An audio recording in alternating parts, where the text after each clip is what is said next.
like 5 minutes or?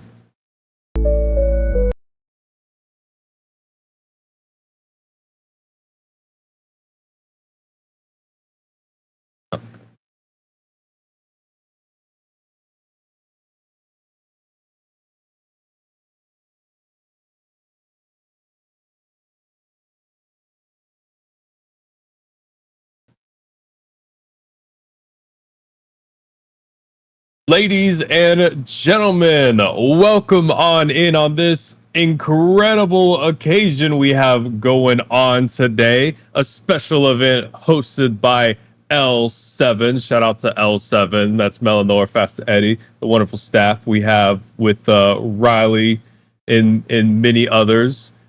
Joined by me today is a special person within the community, known by all. Michimo, how are you doing? I'm doing pretty great myself. Thank you for asking. I'm so excited to be here today, especially with all of these fun events that we have going on this weekend, kicking off a full weekend of fun that's going on. Absolutely. Absolutely. We have 4 events representing the nations that many of our community members will be representing today. Those events will be the Trial of Air, the Trial of Fire, the Trial of Water, and the Trial of Earth. With today, Mitchie will be covering through the Trial of Air and the Trial of Fire. Starting off, though, with the Trial of Air, which will be a bunch of Seeker 1v1 battles. Mitchie, you are one of the top tier seekers of this game, so I know this must be exciting for you to start off with. Absolutely. I am so excited to see this event go down, especially over the last few days. I've been really connecting with a lot of these seekers that we'll be seeing as well, getting a sense of what their builds are, what their attitude, their thought process, maybe even their strategy going into this. So I'm really excited to see all of this unfold personally. Absolutely. And as you speak builds, you would definitely be the expert on this subject, well more than me. I know nothing about Seeker. Coming into this now, these are going to be 1v1s. There's going to be a round robins amongst all the Seekers. We have 2 from each nation, Mitchie, and then they will be gaining points and going head to head. Then we'll have a semi and then to a finals. So now that we are aware that this will be a 1v1 and that all builds are legal. Mitchie, if you were to take part in this, what kind of build do you think? Do you have no beaters to worry about, no chasers, no hero kicks, any of those things to worry about? What do you think that standard 5-3-2 build is the way, or do you think we'll see some new interesting tactics? I think we'll see some interesting variations in the builds here. Based on the information that I've gathered so far, I know there are some people out here that are going to be running some bump-heavy builds. Maybe not so much there in that middle defense row, because typically defense is used for, avoidance mainly, to be able to gain that snitch meter whenever you're not on the snitch anyways. But I suspect that there will be a couple people that still use that to their advantage. Some people who may not be as bump-heavy, as somebody like myself who would, I would put 604 on the field or a 514 and call it a day. But there are definitely going to be some people out here that I think will be running something in defense just to get that extra distance meter. Perhaps to bait some of the other seekers off the snitch to gain that extra meter on them while they can. But I think in particular, what people will be focusing on the most is how do I get as much meter as possible? Especially with this snitch meter being at 0.5, that snitch is going to last a pretty good bit of that whole 7 minutes of the game. So it's going to be neck and neck the whole time, I can almost guarantee, with a lot of these seekers that we'll see. So I'm sure we're in for some really good games today. Absolutely, and definitely not only in for some good games, just in for some good seeker battles in general. Some of the names that we all know and love. We'll go down the list real quick of who we will see. We will have your very own Michimo, Frank. Frank the GOAT. We all love Frank around here, so rooting heavy for him. We have Lyseer, aka Rishi, from Crazy Comms. Again, and Frank is from Nimbus Nighthawks. T. Rabo from the Revenant Quidditch Club. Dingy from Nox. Disc Jockey, one of the homies, shout out to him. He is one of the moderators and staff here with L7 as well. Thank you for all that you do this. We have Neo from Wingardians. We have Time Twister, who I believe is also helping with the broadcast team. So shout out to him. And Dark Shadow coming on in. So some really, really tough matchups coming on here.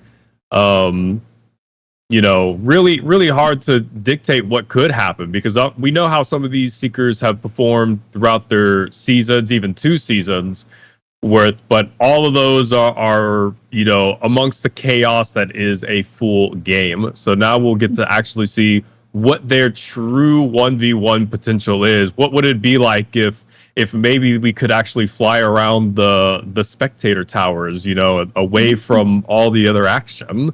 It's something a lot of seekers would like to have had happen. So now, Bichibo, this is their chance today. Absolutely. And I think we are going to see people put all of their best effort into this, especially some of these seekers who have been waiting for their opportunity to have this just one-on-one. No beaters, no keepers, nobody trying to tackle you the whole time. I think we will see some pretty cutthroat competition, but some really, really close matches for sure. Absolutely. And I'm sure as these battles go on, we'll definitely get a good feel of how it will all go. As we talk about what's at stake here, we have what we're calling the core shards, which will be totaling up for each house. For during these round robin matches, the winning seeker will earn 150 core shards for their nation, as well as if they win within the semis or within the finals, they will gain an extra 220 core shards towards their finals. So lots are at stake. I believe already on the screen we can see where our core shards totals already stand, with the Fire Nation having a edge here at 4,200, Air Nation at 4,100, Earth Nation at 3,500, and Water Nation at 3,000. Now, to the viewers that are watching this, there are actually ways that you can work to help your nation within the core shards. There is what is called the Trial of Water chat, and the Trial of Water is going on through this whole event. And for that, all you have to do is to post some Quidditch content on Twitter or here in this Discord or at the subreddit /Quidditch Champions Pro. If you do so, use the hashtag Quidditch Champions. You could tag WB Games and at Quidditch Game if you're posting on x.com, aka Twitter. Or, if you volunteer to help support within the events, you can too help with your nation to get some shards. So Mitchie, which nation are you rooting for at the heart of it all? I, of course, am one of the leaders of the Air Nation, and so I am going to be rooting for the Air Nation myself, though I do have, of course, many friends across all of them. I would love to see the Air Nation pull out some wins today. That would be great. Listen, I may have friends amongst all these nations, but I as a pilot, I have to go with Air Nation as well, bitchy. One with the sky, one with the air, one with the flow. So I'm going for the Air Nation as well. So I don't know if my broadcasting and Mitchie's broadcasting here adds some points to the Air Nation to get us above that Fire Nation. They don't need them points. Let's see that Air Nation points go up. But anyways, we will be hopping into our first game soon. We have ready on deck Frank from the Air Nation and Lyseer, aka Rishi, from the Fire Nation going. So two very versatile, well-known seekers to go at it. Frank has been around for quite a long time. I remember him in the playtest days. He has had very successful seasons with the Nimbus Nighthawks, and I believe, correct me if I'm wrong, Mitchie, he was not on the Oakshaft Owls in season 1. He was on Nimbus Nighthawks under that name brand both seasons of L7. And he also had a very successful run in the first QCMania, one of the very first 3v3 tournaments that we had, I believe, when he was with Cypress and Skinny P. And then we also have Lyseer, aka Rishi, who has been a standout seeker ever since joining Crazy Comms. Everyone knows and respects Rishi's game, so quite a lot on the line. Experience and talent all coming together here. This will be a very competitive first matchup, I believe. Absolutely. And I think that something we'll see in particular with both of these Seekers is a little bit of a difference in their play style.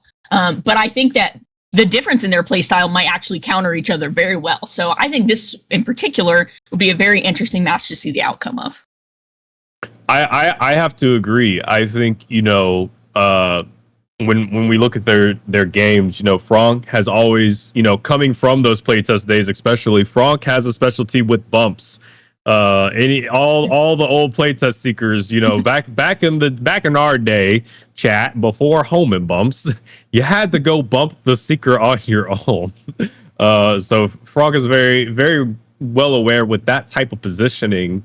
Rishi, I don't believe was in the playtest days. Obviously, birthing and raising himself within what is the ways of the seeker now. Have always been extremely well at his positioning, even when taken into account having to avoid other beaters and hero kicks and whatnot. His positioning has always been top tier. So it will be awesome to see how the two strategies combine. I believe Rishi will have a lot on his hands to deal with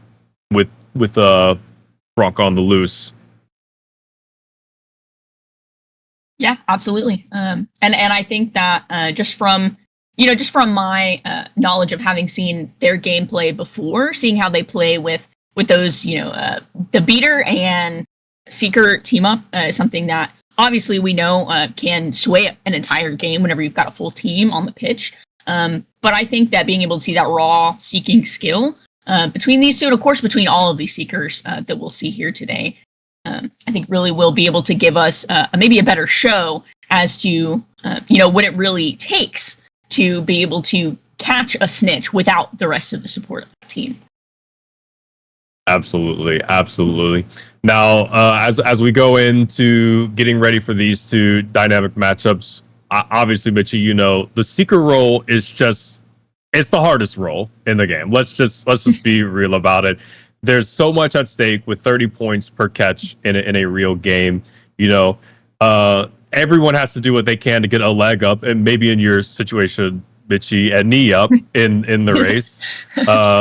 Infamously known since the 3v3 days, obviously, and I remember that competition. You've yourself has come so far and gain so much knowledge on Seeker and have won so many tough battles. So as you look at this list, do you have any fond memories of battles that you've faced with these Seekers and now 2 seasons of L7? Oh, absolutely. I can tell you for sure. I mean, of course, having Franck and Dark Shadow on this roster is very, very cool for me as well. Having both of these guys on my team, having done so many one-on-ones against these guys, I know pretty much how they tick very well. And so getting to go against them in a competitive setting was always fun. But I think being able to see them compete, see all of the training, everything they've been put in, I think will be really interesting in particular to see here. But then really thinking about some of these other guys, like I've had plenty of battles with T-Rabo, with Denji, with Neo, of course. I've seen these guys a million times on the pitch, I'm sure. And almost every time it's always that really cutthroat battle right to the end. We get to the end of the snitch, and it usually goes either way. It could be snitch for snitch. It could be 2-on-1. But ultimately, I think that what I see in each of these guys is very different talents in their own right. But I think that ultimately, each participant, each player here really has given me a run for my money more times than I can count. So I know that of these people that we have here, and even Time Twister himself, who is maybe newer to the competitive scene that we're seeing here, I got to see some of his Seeker gameplay recently, and I think that he is going to give us more of a show than we might anticipate. So I think he's going to be one that we're going to want to look out for today, in particular, being that new guy. But, having seen these veterans that we have here, veterans, if you will, I guess, of QC, seeing these guys out here will be really, really cool. Really cool for me.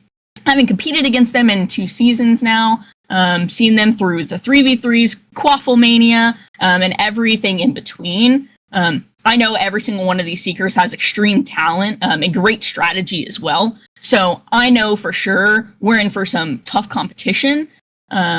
But I think that we will see that raw seeking talent really come to the top above everything else. Absolutely. And as you mentioned, Time Twister, we love a dark horse in every competition. So we'll be all eyes on him to see what they bring to the table.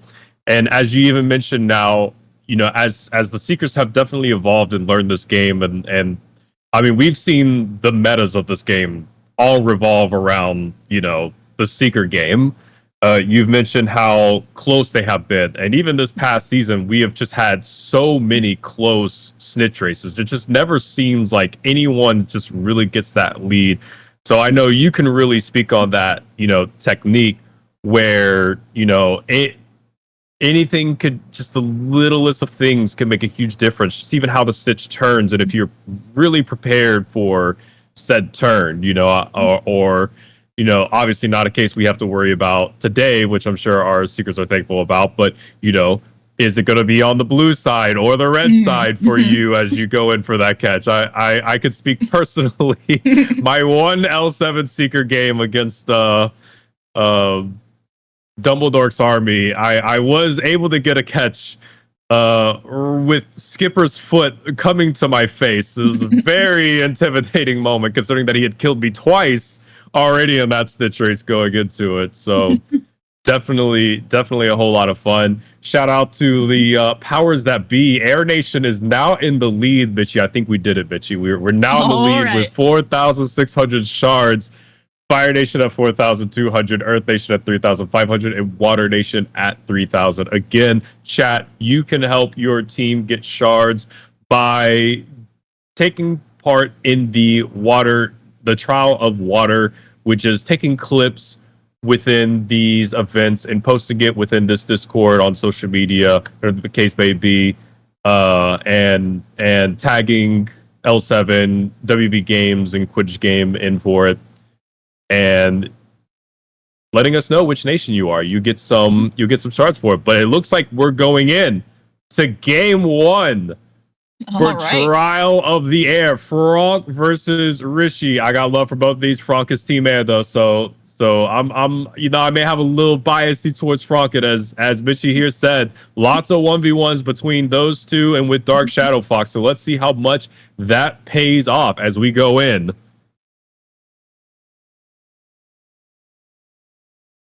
And we come down to who will find the snitch first. And it looks like it will go to Lyseer.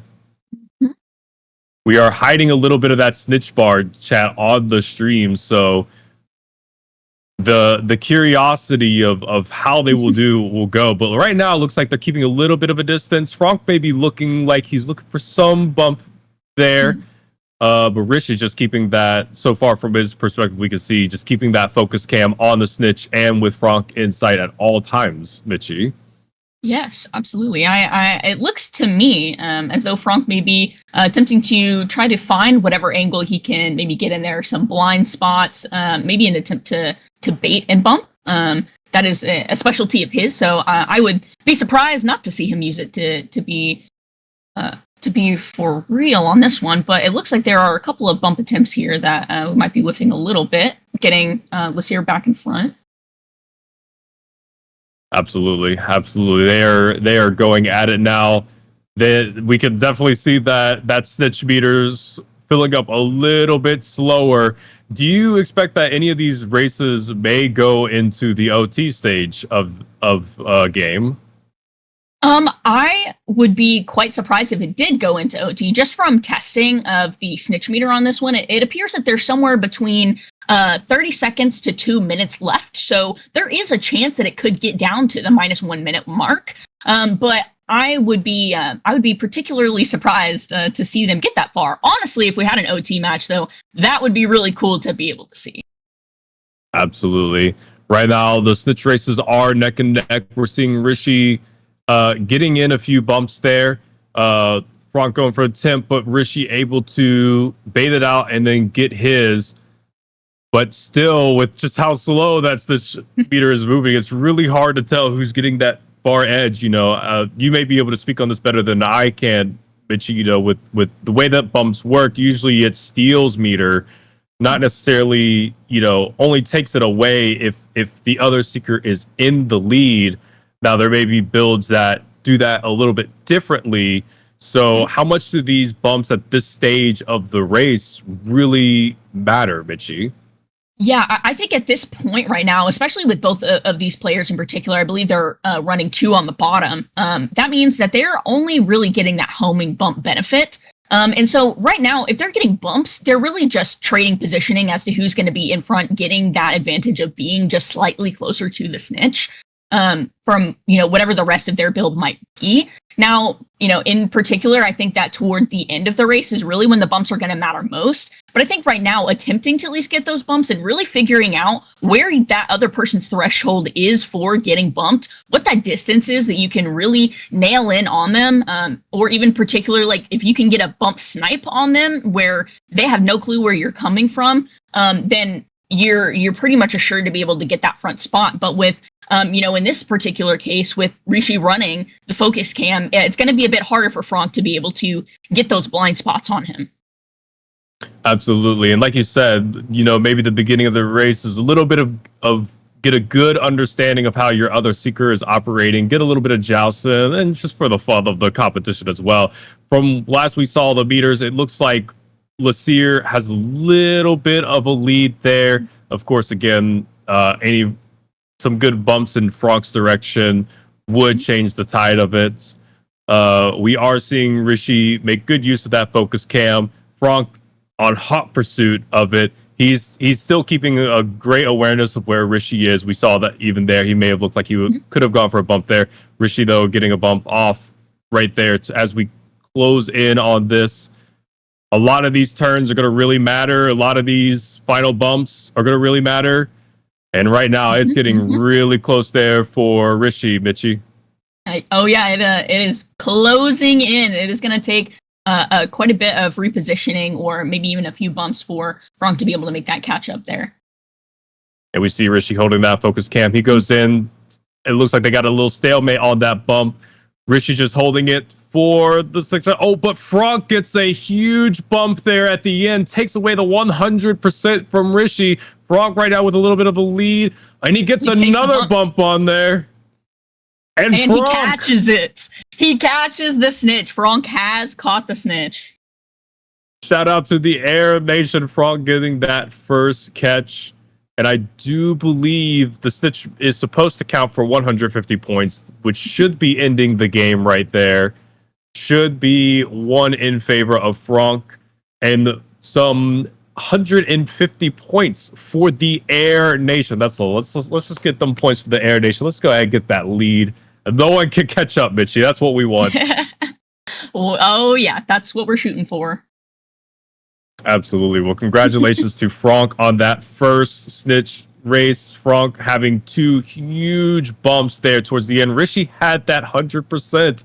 Rishi took a dodge, and Franck was able to take advantage of it. And we saw early on, Rishi was getting a good number of those bumps up front. I suppose throughout the race, even if Franck wasn't looking like he was winning the joust, he was learning and understanding exactly how Rishi was going about it. And just at the end, it paid off for Franck.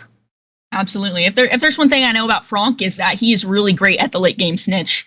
He might take a few bumps, even in a full game. He might take a few hits of a bludger or a tackle, but you can almost guarantee that the end of that race is when Franck is going to lock in and really put his best out there. So I think that really both of these players in particular, Rishi was holding it. He was holding it for so long there. And I think that both of them, I mean, really, I had no clue how this was going to end up.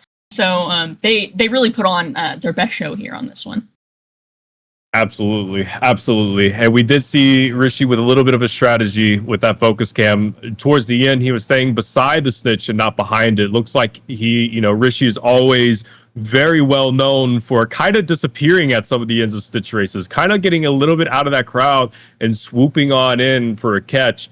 And it looks like he was trying to employ a little bit of the same strategy there, but Franck was on hot pursuit, able to get it off. So as we go into start setting up for match 2, it will be T Rabo representing the Earth Nation versus Denji representing the Water Nation. I think these are actually two very fitting nations for these two players, Chad. If you're unaware, again, T Rabo, part of Revenant's Quidditch Club, Dingy, part of Knox this season.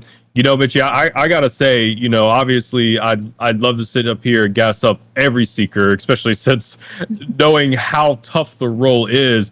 But you know, I'd like to give some flowers to T Rabo, who has had a tremendous step up, I believe, coming in from the end of season one, especially coming into season two. T Rabo has just turned a lot of heads, Mitchie, and made a lot of believers in him. You know, what have you seen, you know, kind of improvement from his game that you believe has put him in that elite conversation now? Yeah, you know, I have done so many scrims. I've done a lot of just games, you know, from between season 1 and season 2. You know, the Nighthawks have spent a lot of time with the Revenant's Quidditch Club, and we've done a lot of 1v1s against them, and so I'm quite familiar with T Rabo's gameplay, and so to be able to see the advancement that he's made from then to now, there are definitely some things to mention in particular. His evade ability is crazy now, I'd have to say, maybe compared to like the first times we may have seen him on the pitch. I think that his ability to evade and then come back around and get that bump on you is very well refined these days. And I think seeing this up against Denji as well, somebody who has put in a lot of time, a lot of hours into this game, especially into the Seeker role as well. And I've even seen him do things as, you know, like Seeker training camps and really being out there kind of spraying out a lot of skill and experience into the community. I think seeing these two go head to head will be not only interesting to see, but I think we're going to get more of a game than we might expect, especially with T Rabo coming in with his knowledge of, I guess, of the snitch awareness, and also Seeker awareness as well. I think that, you know, you don't necessarily have to use Focus Cam to be able to know what's going on around the pitch. And, you know, there's nothing against people or anything that use Focus Cam. I myself am anti-Focus Cam. I'll say that on stream. But that's because it doesn't work for me. It's a little broken on my end.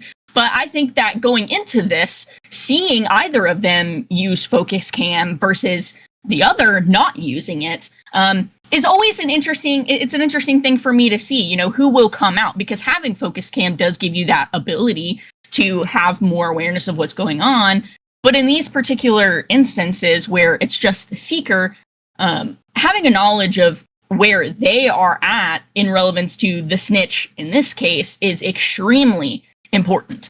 So it's going to be important for Dingy to keep an eye on Rabo, but it's going to be even more important for Rabo to keep an eye on the move Dingy's going to be trying to make.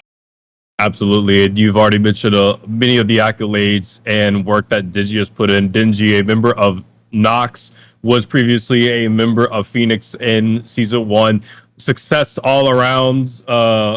Both sides have made it to Newts, and Dingy has played a huge part in all of that. And we have seen Dingy refer to himself multiple times as Mini Takeda, obviously a nod to Yukio Takeda. That is a pretty good company to want to associate yourself with.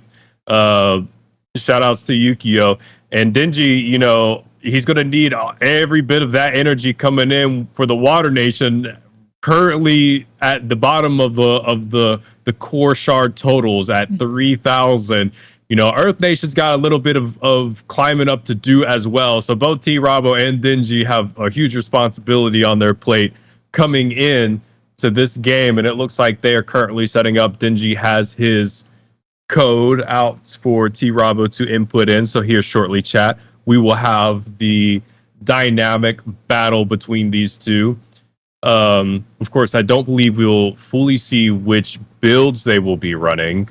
I know Dingy, for the better part of his beginning, was a 550 build, being one of the last few to then switch over to 532 towards the end of L7 season 1.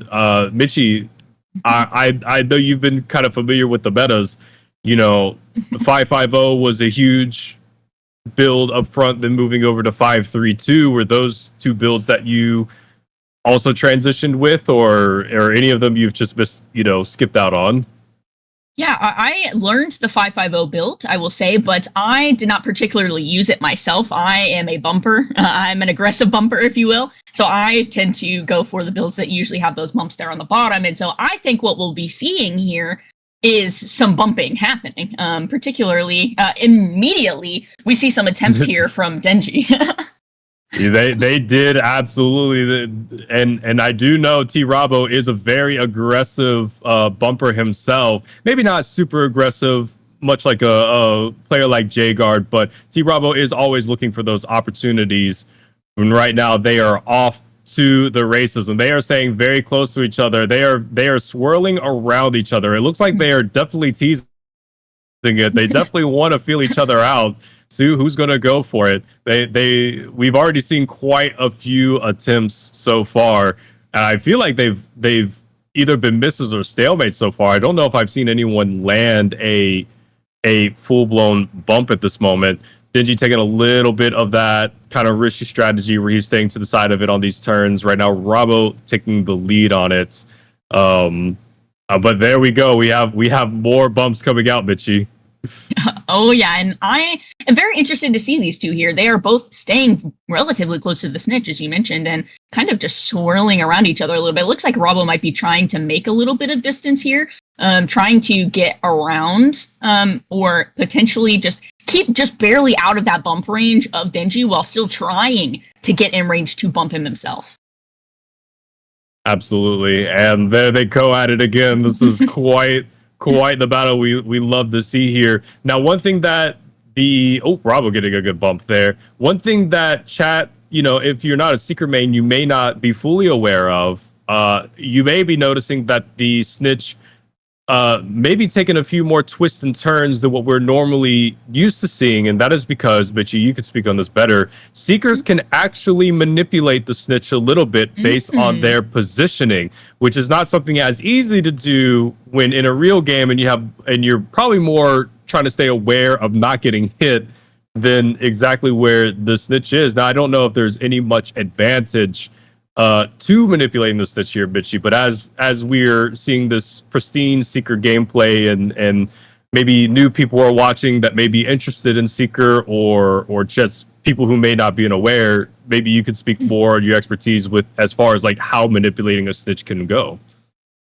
Yeah, so I would say that it takes some time. It definitely takes some practice to be able to nail down the snitch manipulation. And you're right, in a game setting, it is extremely hard to be able to pull off snitch manipulation unless you've got your whole team backing you up on it.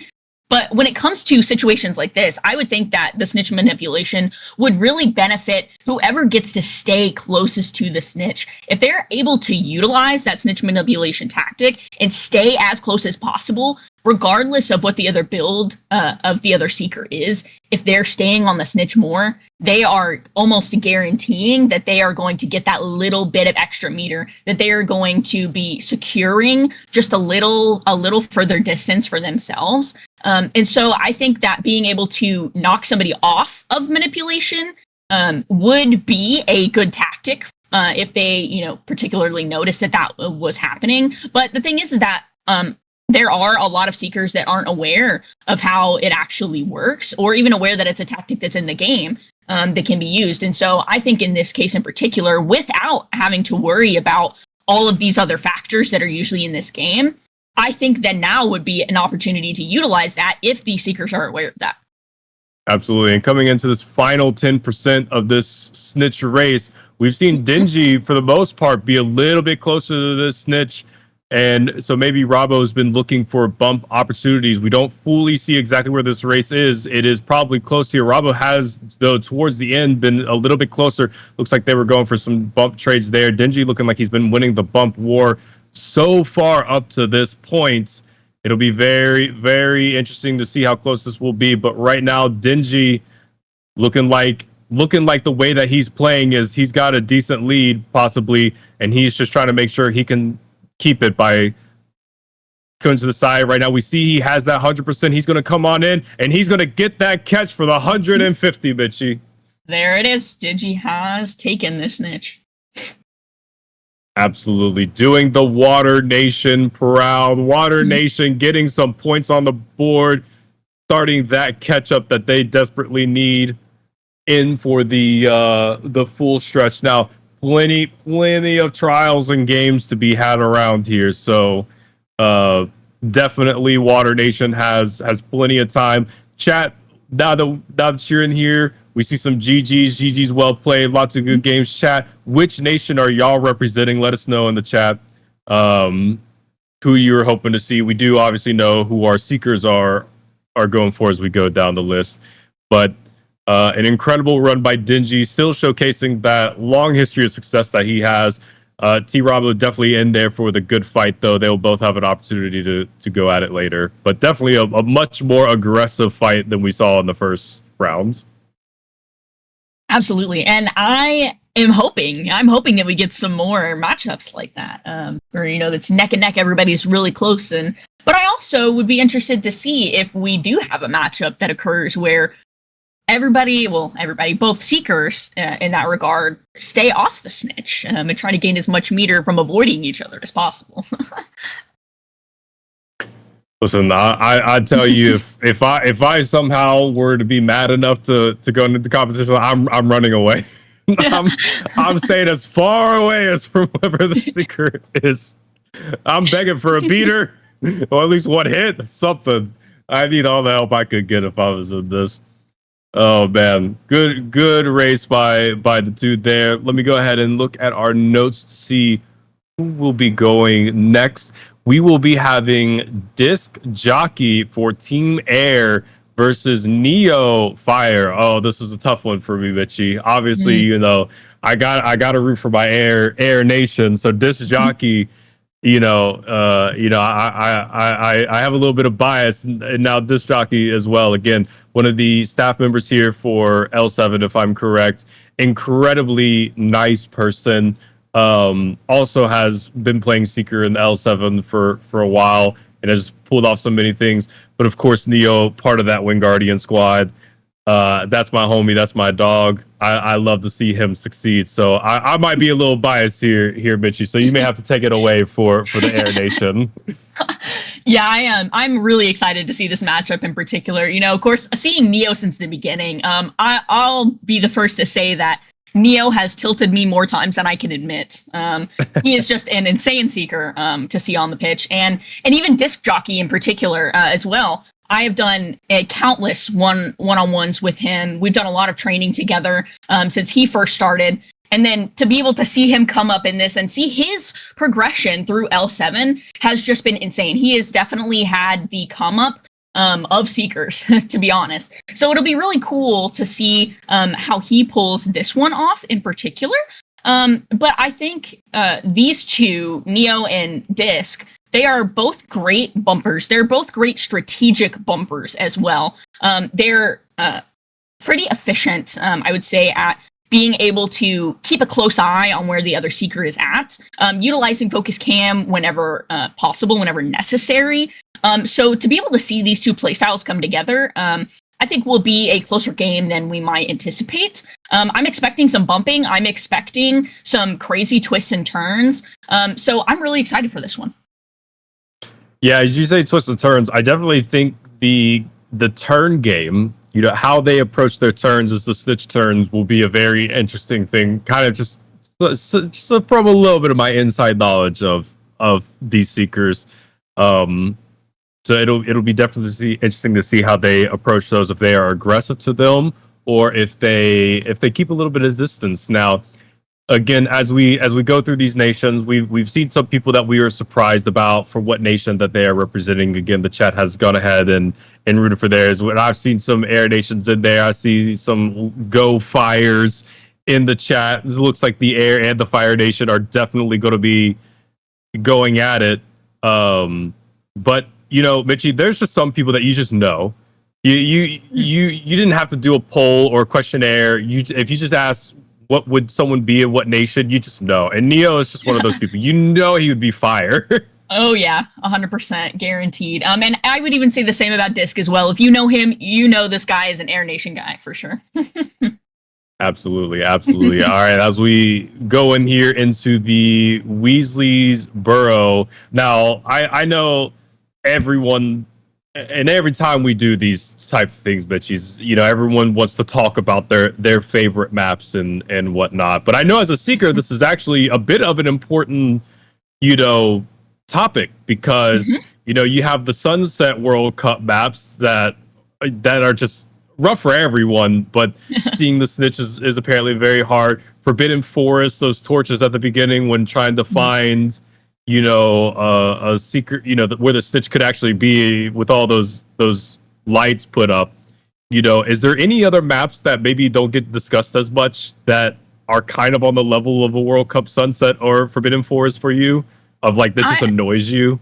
Absolutely. I can play on any map, and I usually don't have a preference for them. But I would say, outside of those more obvious ones like the World Cup Sunset and Forbidden Forest, I would say that Durmstrang, whenever it's raining or snowing, is awful for seeking. Oh yeah. Mainly just because it's hard to find the snitch, to figure out where the snitch is at, and it's easy to lose it if you're not paying attention. I mean, I think in particular, actually seeking and practicing on those maps like Forbidden Forest and World Cup Sunset trains you for being able to find the snitch easier, even on maps where you don't have that lighting. It really trains your eye for that. So I think that it looks like this game is abandoning for some reason. Yeah, I did start commentating because I was kind of like, I believe we're in the warm-ups.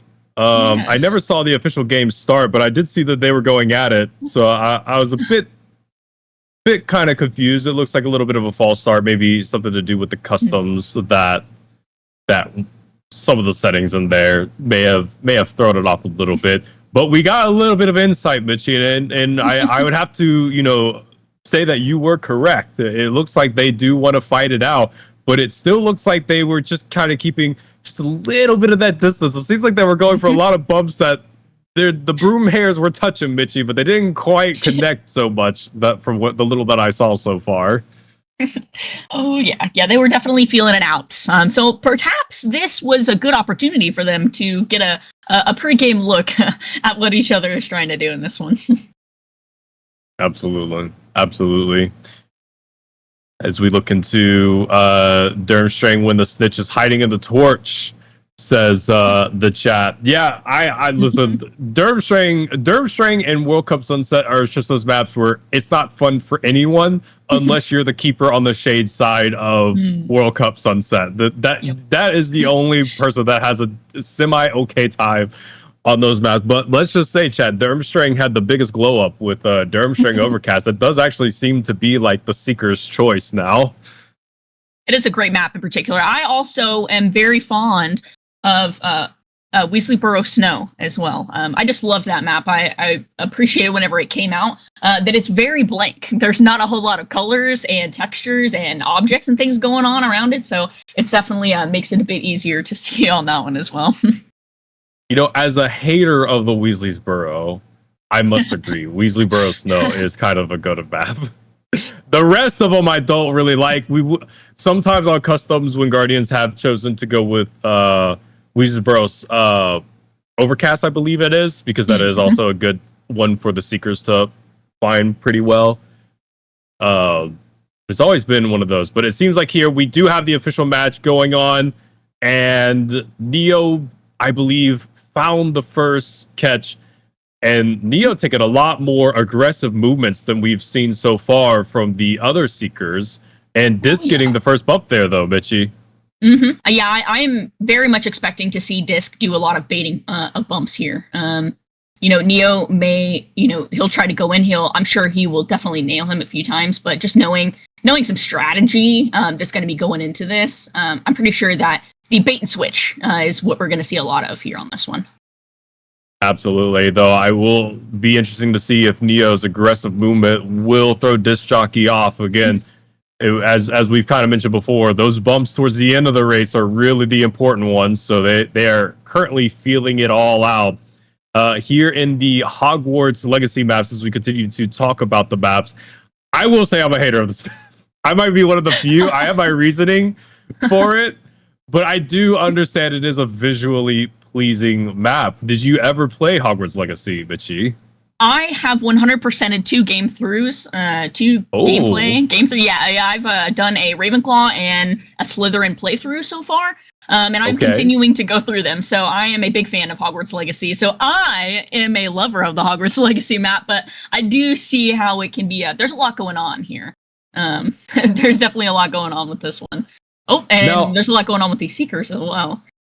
Yeah, the bumps are definitely trading back and forth as we are about 30% through, at least on Neo's screen, 30% through the Stitch race. Now, a lot of people, obviously, there were plenty of controversies with this game coming out, just getting another big bump there. And one of the controversies, Bitchy, was, the graphics of this game. And considering that Hogwarts Legacy did not have a Quidditch mode, which was also another controversial move, we could kind of see with this map a little bit of what it looked like, but we still have that full kind of cartoony, bold look that this game provided. I wish a lot of people would have not cared so much for the graphics of this game, because I think when you look at the Hogwarts Legacy graphics, as beautiful as they are, I think with the fast-pacedness of Quidditch, it would have been kind of tough to be able to visually take in the information that some of this game gives you. Oh yeah, absolutely. And everybody has mixed opinions as to, how they feel about Quidditch not being in Hogwarts Legacy, but then having the Hogwarts Legacy map here. I think it was a nice homage, perhaps, to pay to Hogwarts Legacy and putting this map in there. It is cool to be able to look back over the pitch, and see Hogwarts actually in the background. But I think that they probably could have done things perhaps a little bit differently with this one, or and perhaps with Legacy itself. It would have been nice, of course, to be able to play a bit more Quidditch. I know myself, going from playing Quidditch Champions to Legacy, the broom flying in Legacy is not the same. It is definitely not the same. It's much slower, much more clunky to move around, and so it would have been interesting to see the crossover, maybe more of a dynamic crossover, but. I think that Hogwarts Legacy is it's good for I think what it gives us is from a map. Is it maybe the best one? No, but I'm a little biased still. Yeah, that broom travel was a bit more for kind of that cross map travel as we go in here.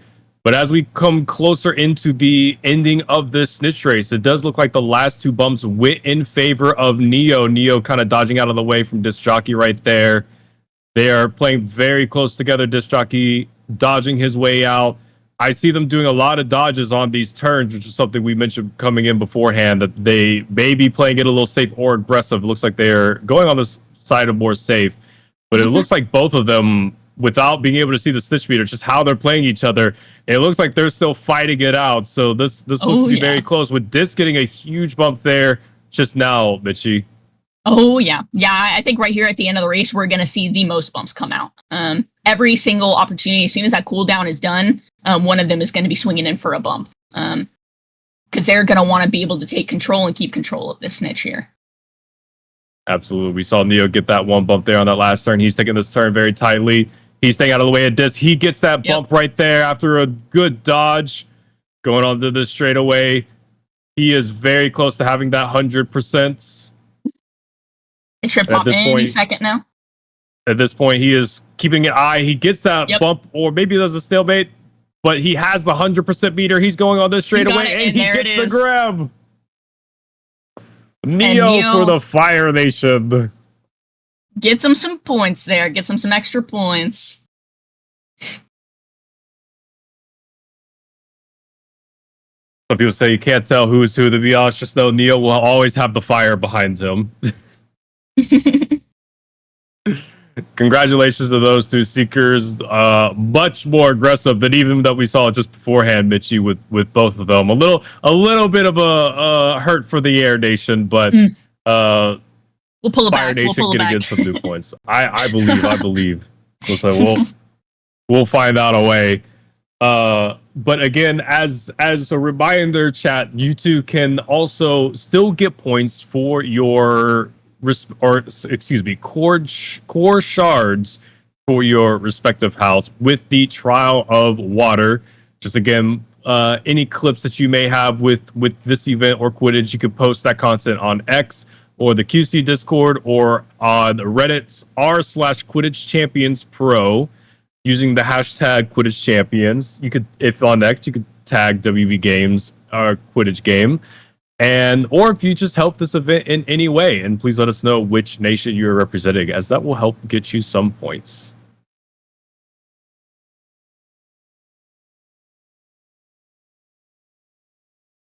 And we see points are being fought for in the chat as we have the gambles going on. Dingy looking for the blackjack. I know, Dingy.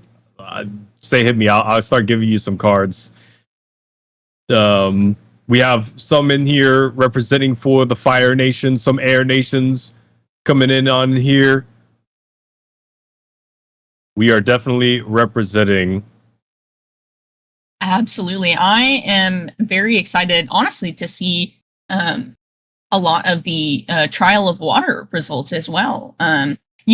Social media engagement is something that, obviously not everybody is 100% interested in participating in, but something we all know about this game is that the marketing for this game has been reliant solely on us, the players of the game. So I think that, ultimately getting the opportunity to see people, utilizing not only their skills on the pitch, but also just outreach, community outreach is huge for us at this point. We really need to do everything that we can do to help build up this community and keep the community thriving. And I think that the Trial of Water, making posts on social media, spreading the word as much as we can, even if it doesn't go super far, just a little bit of distance can take us somewhere. So I think that getting the participation from everybody, not just on the pitch, but off the pitch, is really just a great way for us to continue to come together more as a community, especially looking at, our next season coming out of this event. I am really hopeful that putting on this event, continuing to do more stuff like this will continue to, pay off to our benefit, as long as it can. And of course, getting new players, getting more people interested is, always a goal of ours. And so I truly encourage everybody, if you have the opportunity, get involved on social media. Make sure, you're active in chat here. Everybody's keeping the conversation going, making those posts, get your clips of really cool moments that you see in these games, and get that engagement out there. So that's my encouragement to everybody to really get into the Trial of Water, because while you might be on the pitch participating, trying to gain points or get those prizes by putting your best foot forward, seeking or beating or chasing, keeping, whatever that might be, but also do spread the word if you can. Oh, chat, you heard the lady. Do it. Very, very well spoken by Michibo right there. Yes. I mean, truly, you hit it. Also, shout out to the OTPHJ, the over the pants hand job for 5 gifted to the community. I don't know if that awards points for your house. I am not the point giver. If you are Air Nation, it definitely will. I'll put in a good word. If you're Fire Nation, no, thank you for your contributions. I'm just kidding. But yes, as Mitchie said, yeah, I mean, truly, unfortunately, this game has not had the true marketing or recognition that it did deserve. Obviously, here at this community, we have done our best to keep it going as much as we can. And Mitchie brought up a lot of really, really good points. And just in general, you should be proud of any clips that you may have. I mean, this is a very competitive game. And, there are trades back and forth. There are high moments and there are low moments. So, getting out there and sharing some of your high moments, and for, if for anything, one day we'll definitely all get to look back and remember them. But if I'm in the clip and it's you like killing me or scoring on me or something like that, I swear on everything, I will copyright strike. I'm kidding. I'm kidding.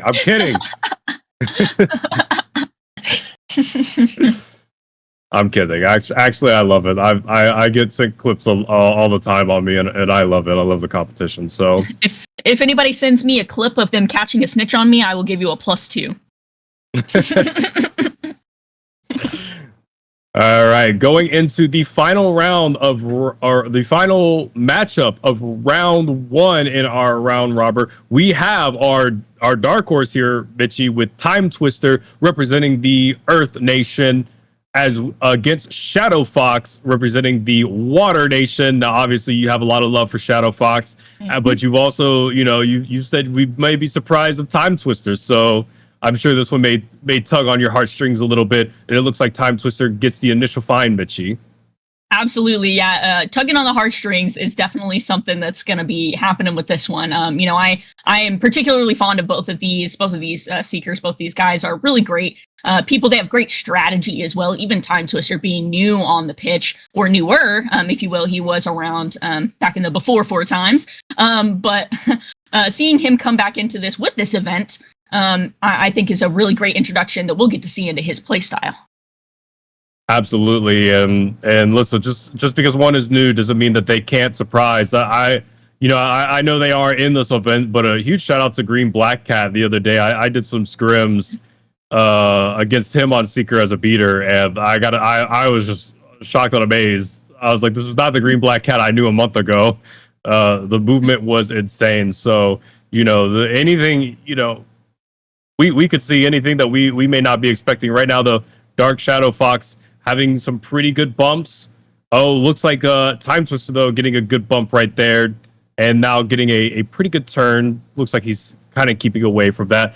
But we're on your favorite map here, Mitchie. Oh, yes. Definitely one of my particular favorites here. And I think this map is also great as well for us to, of course, be able to see everything that's going on. It gives us a nice wide field of view of everyone that's here on the pitch. And I think what we're seeing here in particular from these two play styles is that we can see Time Twister is really kind of staying more on that. He's staying more level with the snitch as far as his positioning, trying to stay closer behind it. That is likely due to the build that he's running on this one. But then we can also see Shadow Fox kind of taking the outward approach where he's really weaving and swerving around Time Twister, trying to get him in those blind spots that maybe he's not looking at or paying attention to so much. Absolutely. And now looking here at these snitch meters, it still looks relatively close. Possibly in the favor of Dark Shadow, and Dark Shadow getting a bump right there. Time Twister getting his bearings in order to continue this race. Now, speaking that you have had 200% playthrough runs of Hogwarts Legacy, a good bump there by Time Twister. I believe you said Slytherin and Ravenclaw were your 2 houses. I could assume that you were a big fan of the Harry Potter series. I've got to say, Weasley Burrows was not a map I was expecting coming in from the playtest days. Now, we did see the Forbidden Forest, and as we've already mentioned, they didn't do any marketing for this game, so WB ain't watching me saying any of these things. But we did see Forbidden Forest. We did see some hints of other maps. Weasley Burrows was definitely not one I expected to see. Are there other maps that you would have hoped for to have?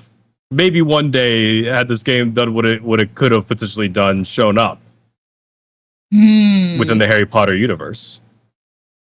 That's a great question, actually. And I think in particular, it would have been really cool to see a Clagmar Coast map. Anything on the coast in the Hogwarts Legacy, and the whole Hogwarts Legacy map is just really beautiful. I liked the imagery that they put into the game itself, and so I think it would have been really cool to see maybe like if we had a pitch that was on the edge of a cliff, and there was like some ocean in the background, maybe with some waves crashing on the rocks. I think that would have been really cool for us to see. It also may have been interesting as well to see. There are some points in Hogwarts Legacy, where we're underground in Hogwarts. I know that would be kind of odd, perhaps for a Quidditch pitch, but even perhaps under, thinking about other areas where, you can complete quests. What's another area? I mean, the Feldcroft region is also beautiful as well. That part is, tucked over in the mountains toward the left side of the map in Hogwarts Legacy. So those would have been some great regions. I think, we could have seen some cool content crossovers from. But I guess the Legacy map. I guess the Legacy map is Legacy map does cool, well. I think the Clagmar Coast would have been cooler to see. Yeah, you had me kind of losing myself there for a second with the whole, on the side of the cliff in the ocean. I was starting to get a little relaxed, a little serene there. It would have been nice to definitely have something like that. Maybe with, some of the creatures that were well known within Hogwarts, maybe a hippogriff or such flying in the backgrounds. Absolutely. I would have just been distracted with this map. You mentioned the underground. I for whatever reason just started thinking of the Gringotts bank, the vaults, underground. I know, because I think those are kind of technically underground. Maybe not within caves, but just kind of those roller coaster sections, or maybe a vault, or the room of requirement having something cool. Yes, would have been something I thought. But definitely would have been interesting. I know Azkaban has been like the huge ask for a lot of people. Yes. Which would have been cool. But we're coming up here towards the end of this race. Still very close. Dark Shadow getting those bumps, though. And it looks like they're having a little bit of advantage coming into these final turns. Time Twister getting a good turn here to go into this catch. We've seen some interesting moments here with Time Twister, kind of getting his bearings, but still staying within this race, still getting some good bumps. But right there, Dark Shadow looking like he's getting got a pretty good one there for the situation, Mitchie. Yep, and I'd guess Dark Shadow's going to go in for at least one more bump on him before securing that snitch. I know he likes to get a last-second bump to make sure he's got those little extra seconds to grab it. So if Time Twister gets up here, I think that's what he'll do. But if not, Shadow will be grabbing the snitch. Oh, Time Twister gets a bump in on him there. By Time Twister. He has huge the 100%. If he can get up there and grab it, this turn could be a big one for both of them. And he there does. It is. Time Twister grabs the snitch. That was your boy, bitch. You go ahead and take it away. Got some points for him there. Absolutely. Time Twister getting some points on the board for Earth Nation. I do believe that is their first official win. I believe, if I'm correct, every house had a win going in here. We had Franck for air, we had Dingy for water, Neo for fire, and Time Twister for earth. So congratulations to all nations here at the end of the game one, or round one of this. So we'll have to see how the competition goes. I do believe all these matches were air versus fire and earth versus water.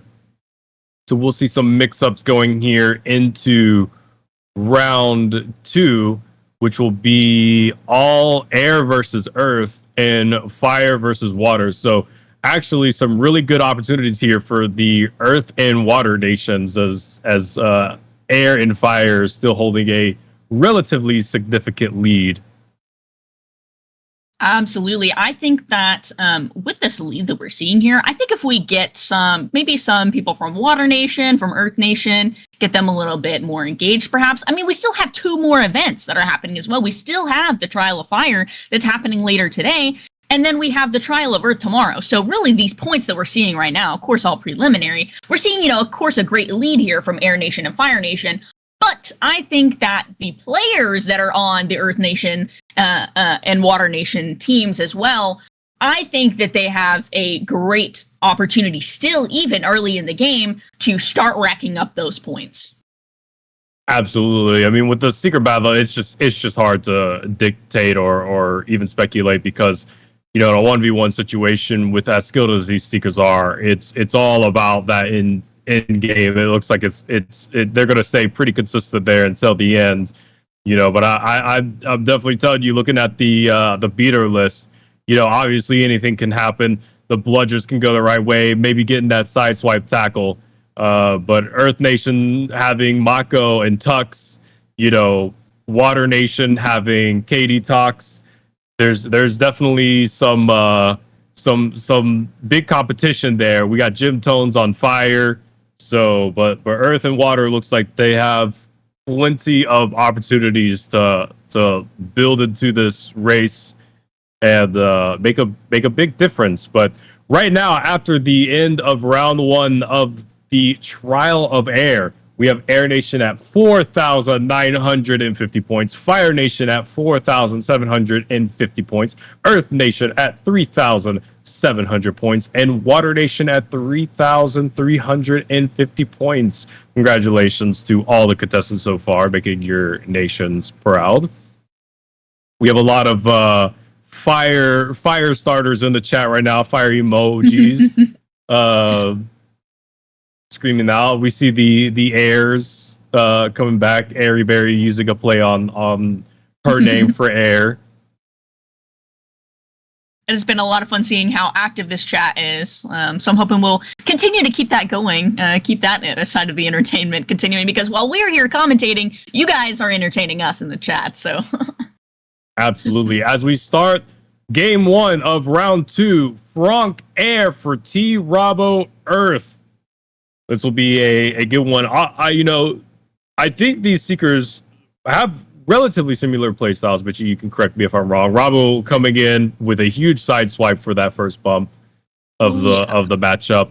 I do think we'll see Rabo maybe trying to get a little aggressive to try to take that revenge from match 1. Frank coming off a huge win from Rishi, so this will definitely be interesting. Rabo starting off very aggressive though, Mitchie.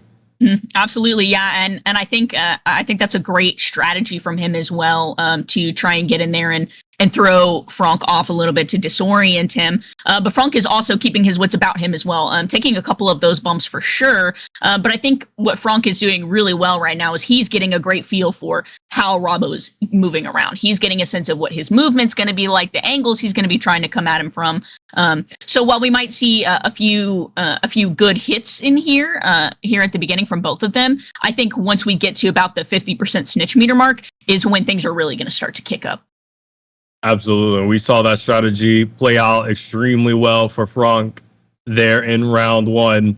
So, but Rabo, obviously, he is diving Frank multiple times from so far that I've seen from these bumps, where we see Rishi, kind of take a bit more of a graceful approach, kind of stay within that stitch race. It seems like Rabo is specifically saying, I want this battle. I want to fight. So, it going back and forth of Rabo getting one off of a Frank miss bump. So we'll go for it. But again, still so close in the race. Rabo having a slight lead, it looks like, in the race as they go about it. Here we are at Durmstrang Overcast. Now, Bitchy, if you could have a game much like Hogwarts Legacy, but maybe more on the setting of either a school like Durmstrang or Ilvermorny, would you have a preference between one of the two?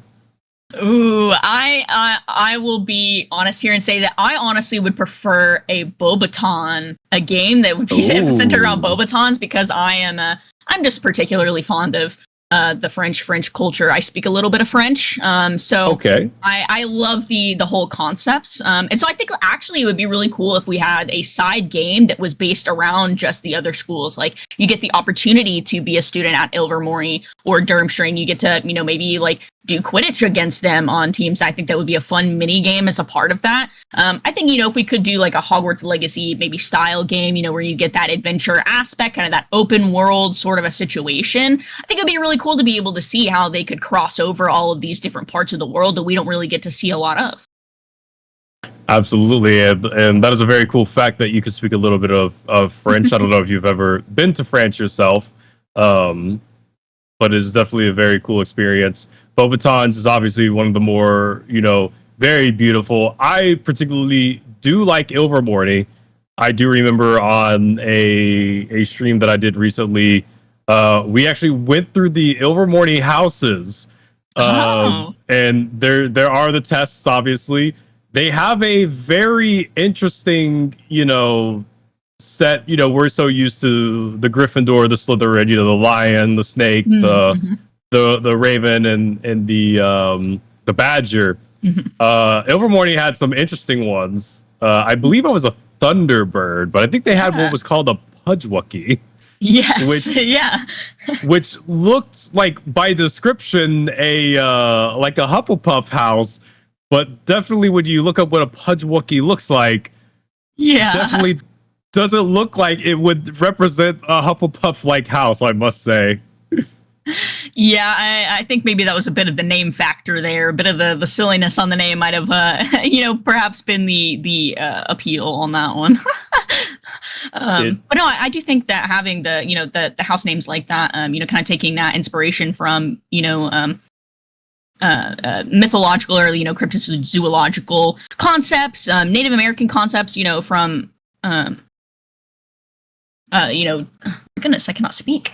From these different like myths and legends that you hear from different cultures, I think is really cool to be able to see applied there. But really, here at the end of this race, we both see that both of these guys appeared to have the indicator, and Robbo was going to catch it. They did both taking have it, some points for Earth. He did, and Franck getting some huge bumps there towards the end to even it out. But as you said, Robbo getting his revenge and getting those points for Earth. That was quite the showcase, Mitchie. Absolutely. That was neck and neck the whole time till the very, very end. And, this is a very great point that, I meant to bring up earlier as well, is with the snitch race, at the very end of the race, every single move that you make is extremely important. Any slight movement, slight throwing yourself off of the snitch, not being in the right position, not angling yourself, or, going in the right direction to be able to catch it, even just getting a bump, regardless of how much meter they take, getting bumped at the end of the race can lose you the snitch. And in a full game setting, even a tackle, even though chaser tackles don't do much anymore, a single tackle from a chaser can lose you the snitch. So I think in particular, seeing these two go head to head and both of them having that blue indicator there at the end, where it really was anyone's game, it does come down to your positioning and where the snitch is going to turn. So I think really this could have gone either way, but to see it go the way that it did was spectacular. Yeah, it may come down to just those final turns, who's going to get that better straightaway there towards the end. And Robbo was just ahead of Franck there at the end of it, even though they both had the 100% indicator. Maybe if Franck had a little bit of that lead, he would have been able to catch it there at the bottom going into that turn. But Robbo just did what he had to do and came out with it. I see someone commenting that they see other houses go up. As Mitchie very eloquently spoke of earlier, with the trial of the Water Nation, there are ways that even if you are not participating in the actual events, that you can still be earning core shards for your nation. So that may possibly be why the Air Nation got a little bit of extra points there. They may have had what's the word? I'm blanking here, but you help me. A submission, if you will. Yes. For the trial of the Water Nation. The trial of the Water Nation is for all members of L7, whether you are signed up for this event or not. It is just simply by posting clips either of this event or clips that you have of yourself of Quidditch on the QC Discords, the subreddit r/Pro Quidditch Champions, and tagging on x.com, aka Twitter, WB Games and the Quidditch game, and of course letting L7 know which house you're supporting so that you get some extra points in. It really goes a far way, not only to help L7, but just this game as well. Just as Mitchie eloquently spoke earlier, just keeping this game alive, hoping to spread awareness. They didn't do much marketing, so bringing in some new faces to this game will obviously help go a long, long way, especially going into season 3 of L7, which looks like it has a lot of interesting debates going on, Mitchie, for possible rule changes and whatnot going in. So obviously we may not go too heavy into the debates here. It's been very back and forth, I would say, Mitchie. So some exciting possible futures for L7, I will say, though. Absolutely. I would say that, in particular, just from feeling out the community, Of course, there are people who are in favor of a lot of the, I guess of the proposals that are going around right now. There are people who are not, and ultimately, in a community where everybody comes together from all different walks of life, you're going to experience that. You're going to experience people who maybe don't agree with you or have a different view on things, depending on how they operate. Which I think honestly creates a healthy environment, an opportunity where we're able to have these kinds of in-depth discussions about things as a community and be involved in the community decision is extremely important. And in order to be able to do that, we've got to continue building it. And so, I'm, from participating in this to just watching and observing this, every little bit of participation that we get from everyone is really just, it helps out the league, helps out everyone in the league, and it helps us to be able to continue doing events like this as well, to continue getting the word out about what we're doing, about the league, and really get more people in. And now it looks like, looking at this game that we have going on here, we're off, of course, but we've got Denji looking like he's trying to come in here and knock some bumps off on Lizard. I think in particular, these two going head-to-head is going to be quite intense. Absolutely. And we may be having a sneak peek of something we may see going into Newts. Denji, Team Nox, Lasir, Team Crazy Comms, two very experienced seekers, or just experienced in the game. I mean, I think if you look at their in-game levels, Mitchie, I believe Denji... He's either level 4,000 or 5,000. I don't remember which one. He's nearing 5K. He's getting there. He's nearing 5K, and Lasir obviously not very far behind. Obviously, in other aspects, his dedication to the game as well, and what he contributes to it has been very big. We've seen bumps go back and forth both ways. To go back a little bit, as what Mitchie was saying, though. As far as the community and growing and what we could do to improve not only L7 but the game in general. Yes, this course is important. If you are planning to definitely stay within L7, or even if you just are passionate about the game thriving, still let your opinions be known on some of the topics that go in. As Mitch said, it is definitely okay that we disagree on some things. That is obviously how we continue to build and improve and find new ideas. Just make sure that we all stay very cordial and very respectful of everyone's opinions, and do what we can together for the good of the community. But as we get to the 50% mark of this race, Team Fire versus Team Water, two of obviously the most controversial nations, if you will, Mitchie. As we were younger growing up with Harry Potter, it was always like Team Gryffindor versus Team Slytherin. Now, as we have gotten older, there seems to be a lot more people that have fallen into the Ravenclaw and Hufflepuff house, especially Hufflepuff. They just, out of nowhere, one day, just everyone decided they wanted to be a Hufflepuff. I don't know what that was about, but as a Slytherin, I don't love it, but I guess I'll accept them. But, Fire and Water, Mitchie, have always been one of the biggest debates of time. So here we have it now as we reach about the 70% mark of this race. Absolutely. And in particular with these two guys representing those nations, I think this is a very strong contender matchup that we're getting to see from them. For me personally, I'm a Ravenclaw through and through. Some would argue that I probably give off a little bit of Gryffindor energy, but I fully identify with the Ravenclaw. The Ravenclaw way of life. So I think that, really kind of matching up nations to houses, what would you interpret each of them to be? Obviously, I would think Fire would probably be Gryffindor, but Gryffindor, yeah. Ooh, that's a tough one. I guess I would have to go with Earth.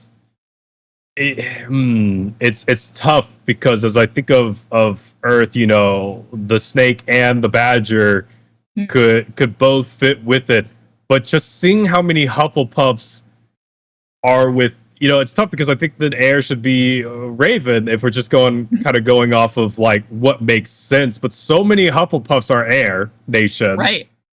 So I think I'm gonna have to go with Slytherin is Earth.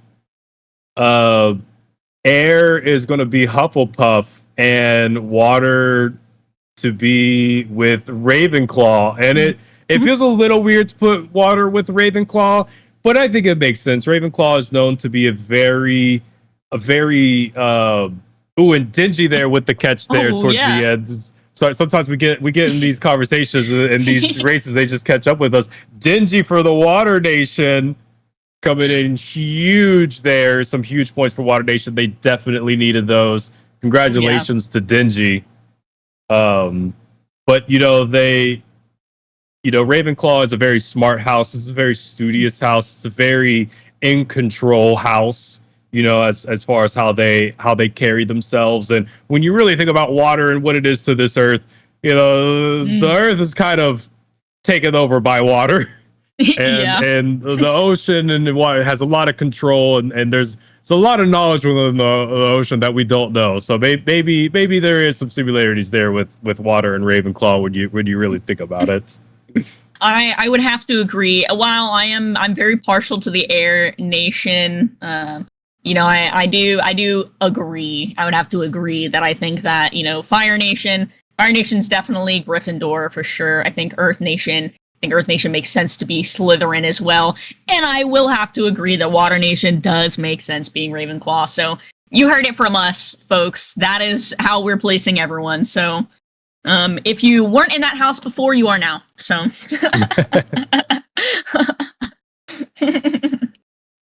as we look midway through round 2 of our Trial of Air, we have Air Nation with 5,150 points. Fire Nation with 4,950 points. They're just staying neck and neck. Coming out of Earth Nation, creeping up there in the 4,000s now. And Water Nation at 3,700. Obviously, Dingy just doing a huge service for the Water Nation 2 times in a row. I believe right now, being the only seeker to have both, Neo having a chance to have 2 wins, and Time Twister coming up here against Disc Jockey. Earth and Air. This is a huge one for the Earth Nation here to stop Air getting some points and Earth Nation getting some. Absolutely. I think seeing these last matches of the second round are going to give us a little bit more of an idea of who is going to be going into the semifinals. Of course, round 3 will decide that. But I think these next 2 matchups that we're going to see here, Disc and Time Twister, and then Neo and Dark Shadow, are really going to put to the test, what the final results could be looking like for these top 4 that are going to go into the semifinals. Absolutely. And we see here, I do believe on the side of Time Twister, he's got a skin on that I don't see very many people have, to be honest. I don't see a lot of people rocking the Harry Potter skins as much anymore. Everyone seemingly has customized their character. Gone are the days we have seen Banthor on the Hermione Granger, unfortunately, but good to see some Harry Potter representation here on the character list. Now, we do have a new Harry Potter show coming up, I do believe, in 2027, if I'm correct. Something like that. Yeah. It'll be very interesting. They're saying J.K. Rowling herself will actually be playing one of the characters in the show down the line. I'm terrible with the Harry Potter character names. It is the really stuck-up lady, I believe, that got introduced in episode 5 of the Harry Potter series. Oh, were you talking about Dolores Umbridge? Yes. J.K. Rowling did make a statement herself saying that she believes that the character wasn't fully portrayed correctly from the books to the movies, and that she believes that she has learned and has been practicing how to truly portray her character, and will probably play her for the show. I think that'd be an interesting dynamic. It'll be quite interesting to see. In particular, are you planning on watching the show? Because I definitely am. I think so, for sure. I have to actually give credit to Bellador. I watched the first 5 Harry Potter movies when I was younger, and then, or actually the first 4, and didn't continue. Right before Quidditch Champions came out, Bellador forced me and Nintendo 64 to finish the rest of the series out. So I definitely have a fresh perspective of the movies and what they are. So I think I'll definitely be interested in the show. With that said, I've always kind of been just maybe not a fan of the Harry Potter section, but just Hogwarts in general, because I did play a lot of Hogwarts Legacy even before finishing all the movies. I enjoyed that. And just some other little aspects of the Hogwarts or the Wizarding World I have always enjoyed through time growing up. Absolutely, and I think it's very interesting, that we're having this conversation as well, because I was a kid who I read all the Harry Potter books in elementary school. I have copies of the books right behind me, and I've started rereading the series. I'm currently on The Prisoner of Azkaban myself, and so I think it'll be very interesting to see how they pull off the show versus the movies, because every person who read the books and watched the movies has at least one thing from the movies that they believe that they didn't do right or that they could have done better. And I think it'll be interesting to see how they interpret the show this time. With there being more, potential for episodes to be able to make it longer than obviously what you can fit in a movie. I'm hopeful that they'll be pulling out some more important key details to story background, to a lot of the connections that the characters actually have with each other. So in particular, I'm really excited to see how they pull it out there. Yeah, I know a lot of people are going to be interested in how they handle the Weasley siblings, Ron and Ginny. Apparently, a lot of people were not too happy with Ron's portrayal in the movies compared to what it were in the books, as well as Ginny just being a Quidditch star. Yes. And not that being fully showcased, from my understanding, they may. But speaking of Quidditch and Ginny, now we have a lot of bumps being traded back and forth between these two seekers right now. This has actually been a very competitive fight between these two. But now that the rules of Quidditch themselves never truly made sense. Obviously, it all gone around what we're watching right now, the secret battle. The games could go on forever, but once a snitch is caught, the game is over. There was a big kind of controversy to some people about this game, although we understand that it makes a lot of sense why they made the game the way they did. Do you think in the show version they should revamp the rules of Quidditch a little bit? Just say, okay, like we've got to change the canon here and maybe go with kind of the rule set of Quidditch Champions, or what do you think? I think that I would like for them to be as lore accurate with Quidditch as possible, but I would like to see them actually take the scenes that are written out that you can read, like in the actual books of these Quidditch games, where you get to see, or I guess in this case when you're reading, where we get a more of a sense of Quidditch itself in the books, and so I really want to see more Quidditch. I want to see more of them actually showing these characters. And you're right, Jenny Weasley is a great example who, she really pulls out some crazy stuff in the books. And it was, kind of disheartening not to see some of those things be played out. But again, we understand that, with movies, you can't always get every single detail in there. But I'm hoping that with the show, we're able to see, we're able to get more, I don't know, more of a sense of like what Quidditch actually was like. Because, obviously there are some things in QC that are, closer to the lore, but there are obviously things that aren't, like we don't have, all the beaters. That's an obvious one. But then we also have things like homing bump, and then the score on the snitch, is obviously definitely different. But I'm hopeful. I'm hopeful for the show, and it looks like the ending of this game is going to be coming pretty soon here.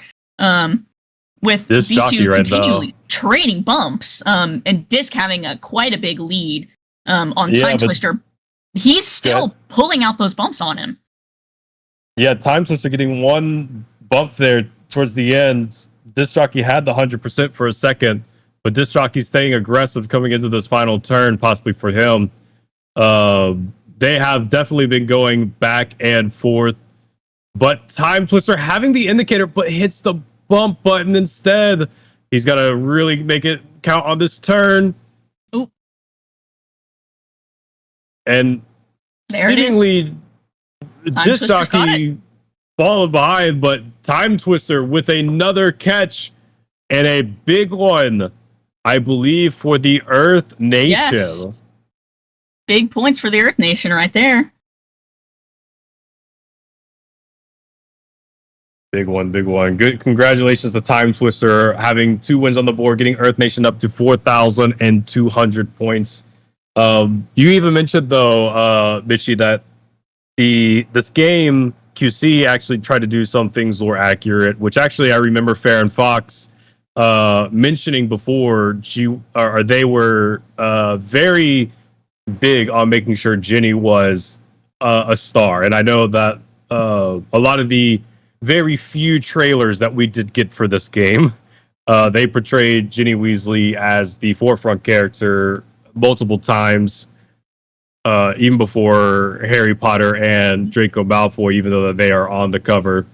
So I know they were very big on getting some of the lore accuracy in there. But I think to just, in the future, I'm sure we'll have another Quidditch game somewhere in the future, I would hope. And hopefully done with behind the WB Games that has gotten their stuff together. But I definitely think if there was more Quidditch showcased in the show, then there would just be more people in general interested in a Quidditch game. Absolutely. I think that, for me, really getting to see, for me, reading Quidditch, reading about it in the books was great. I could visualize it a little bit, but actually seeing it in the movies really made it more real. I think that really drew me even to Quidditch Champions, was thinking about how cool I always thought those scenes were, and how, reading about it was always so interesting to me. And I think that we have potential here to get a revamp, maybe not a complete revitalization of the community, but I think that with this show, I think the interest, of course, in Harry Potter will just continue, and we'll even see a new generation of people who are interested in Harry Potter, who watch the show, who go back and read the books. And my hope is that will continue to garner more interest toward the games itself, to people playing. That would be and great to see. Obviously, we can't predict the future, but yeah, I think that as long as there are things out there about Harry Potter, as long as Harry Potter is still really big in the fantasy scene, I think there will always be an interest. Absolutely. I do believe it'll do well. It seems like they are taking a huge interest in making sure to go more lore accurate with the books, from the tidbits that I've heard coming out with the show. Coming up next, we will have Neo for Fire Nation versus Shadow Fox for Water Nation. This will be a fun one for us, Bitchy. Shadow Fox being someone associated with you and the Nimbus Nighthawks, Neo being associated with myself and the Wing Guardians. Mm-hmm. Obviously, I it's tough to see Fire Nation, with them being so close to Air Nation, get a win. But we've got some biased stakes on this one here, but truly not biased, chat. It's truly not biased, chat. We're here for the good fun and the competition. That's what this is all about. So we'll smack talk a little bit in their honor, going into this game of round 2 of the Trial of Air.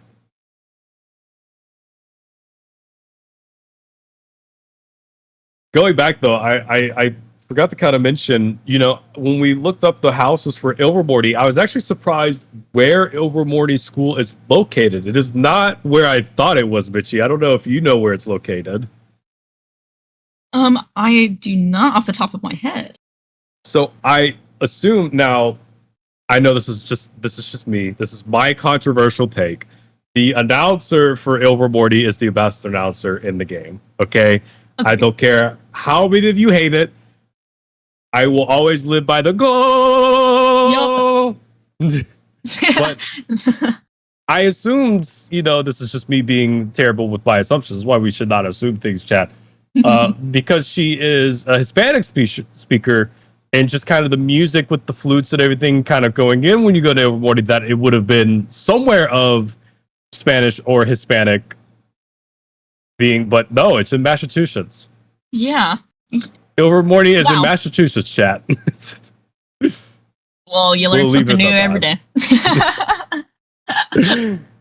Kicking it on off, it looks like Neo will get defined here into the Hogwarts Legacy map. He is still staying with that aggressive movement that we saw. Dark Shadow Fox still kind of keeping in range, playing a little bit straighter for this beginning of the snitch race. I do believe, even though we didn't see Dark Shadow Fox get too terribly aggressive on the first go round, I do think Neo is going to force him to play as such. Right now, it looks like Neo's looking for a little bit of baiting here, though, Mitchie. Yes, yeah, and it looks like Dark Shadow took it a little bit there on the first one.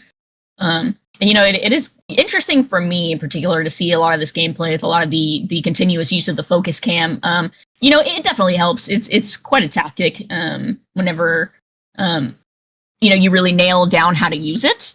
But I think seeing Neo's gameplay and then seeing Dark Shadow's gameplay. Neo's really using this focus cam quite effectively. And I think that focus cam is something that's more relatively new to Dark Shadow. So if he is using focus cam, I believe he'll be a bit more reserved, maybe with it than perhaps Neo will be. But we can see that it's kind of paying off to Neo's advantage. He's able to keep a closer eye on where Dark Shadow is at all times. Yes, right now Neo having a little bit of a snitch advantage. Now, you can tell me how this goes for you, Mitch. Now, in a real game, you have all these indicators. Ooh, Dark Shadow getting a big bump right there. You have all these indicators, especially that, lovely red arrow, sometimes ones that blink at you, quite a lot to keep up with as you go on these snitch races. But, the eyeball one, I know from my very little personal experience. So let me make sure it's very little personal experience. Sometimes it kind of hides from me. I don't recognize it as much as possible. How do you, as a seeker, with that little eyeball indicator that seeker is near you? How vital is that? And is it a little pesky to use to kind of hide from you sometimes too? You just kind of get snuck up on, or extremely. So I'm a fan of the bump snipe technique, and I might be exposing myself a little bit here in saying that, but I'm going to do it anyways. So with bump sniping, it's essentially trying to get it to where they are not able to react enough to dodge out of the way or counter your bump. So you still get them at the last second, right? That eyeball is only coming in right at the very end. So you don't really have a whole lot of time to react, especially if there's other factors that you're paying attention to. For me in particular, I like using the little gold arrow to, of course, be able to track where the snitch is at if I can't see it. But that little eyeball, in particular, when it sneaks up on you at the last second, it can knock you out of the race. But it also is a great way for some people, especially if you know how they move, if you know exactly when the right moment is, when you see that eyeball to hit that bump button, you can knock off some crazy meter on people. But it really comes down to the timing of when you see it versus when you hit it. Because some people will do the bait. They'll bait you in with it and, they'll get you thinking that they'll be able to get a bump on them. And then, they'll swing out, maybe go to the far right or left or go up or down, and then they come back down and hit you. You're then boosted back and you're off the snitch. So it's extremely important to pay attention to where it's at, but I don't think that in games like this in particular, that it's 100% necessary, especially when there's not a whole lot that you're paying attention to. You really just have to pay attention to where the other seeker is at and the snitch itself here. Absolutely. And as we come into about the 80% mark of these snitches, Neo was starting to actually be in the disadvantage. Dark Shadow was getting a good number of bumps, and he just got another one right there. It seemed like he was learning Neo's kind of movement, and he got a little bit of the lead. Neo has kind of backed off on trying for the bumps, has been playing much more closer to the snitch. There he gets his second bump of the game there. And he seemingly got a little bit of a lead back. Now it's about 50-50, maybe a slight advantage. So, well, it was a slight advantage to Neo, but Dark Shadow getting a big bump right there. And now taking the advantage coming into these final turns, Neo is going to have to possibly find the bump before this is all said and done. Although I assume with how slow the Smith speeder is going, we'll probably see 2 or 3 bumps still attempted. Whether they connect or not will be here to be seen. But these straightaways going to be very important. They take a stalemate bump right there. Coming into this, but it's very close right now. The advantage a little bit in Neo's favor, Mitchie. Yep, Neo did get off those last 2 bumps back to back on Dark Shadow. Dark Shadow will have to pull out a couple to be able to knock him off. These will be very important. Probably the last 1 or 2 straightaways. Neo with the 100% now. He's got a little bit of the lead. He's got to make sure he doesn't get bumped from behind. And he gets the indicator and catches. Neo. And that is a catch for Neo. As he and extra points for Fire. As he types in the chat his love for the Fire Nation. Fire Nation now tied with the Air Nation. Oh my goodness. This is turning out to be quite the event already.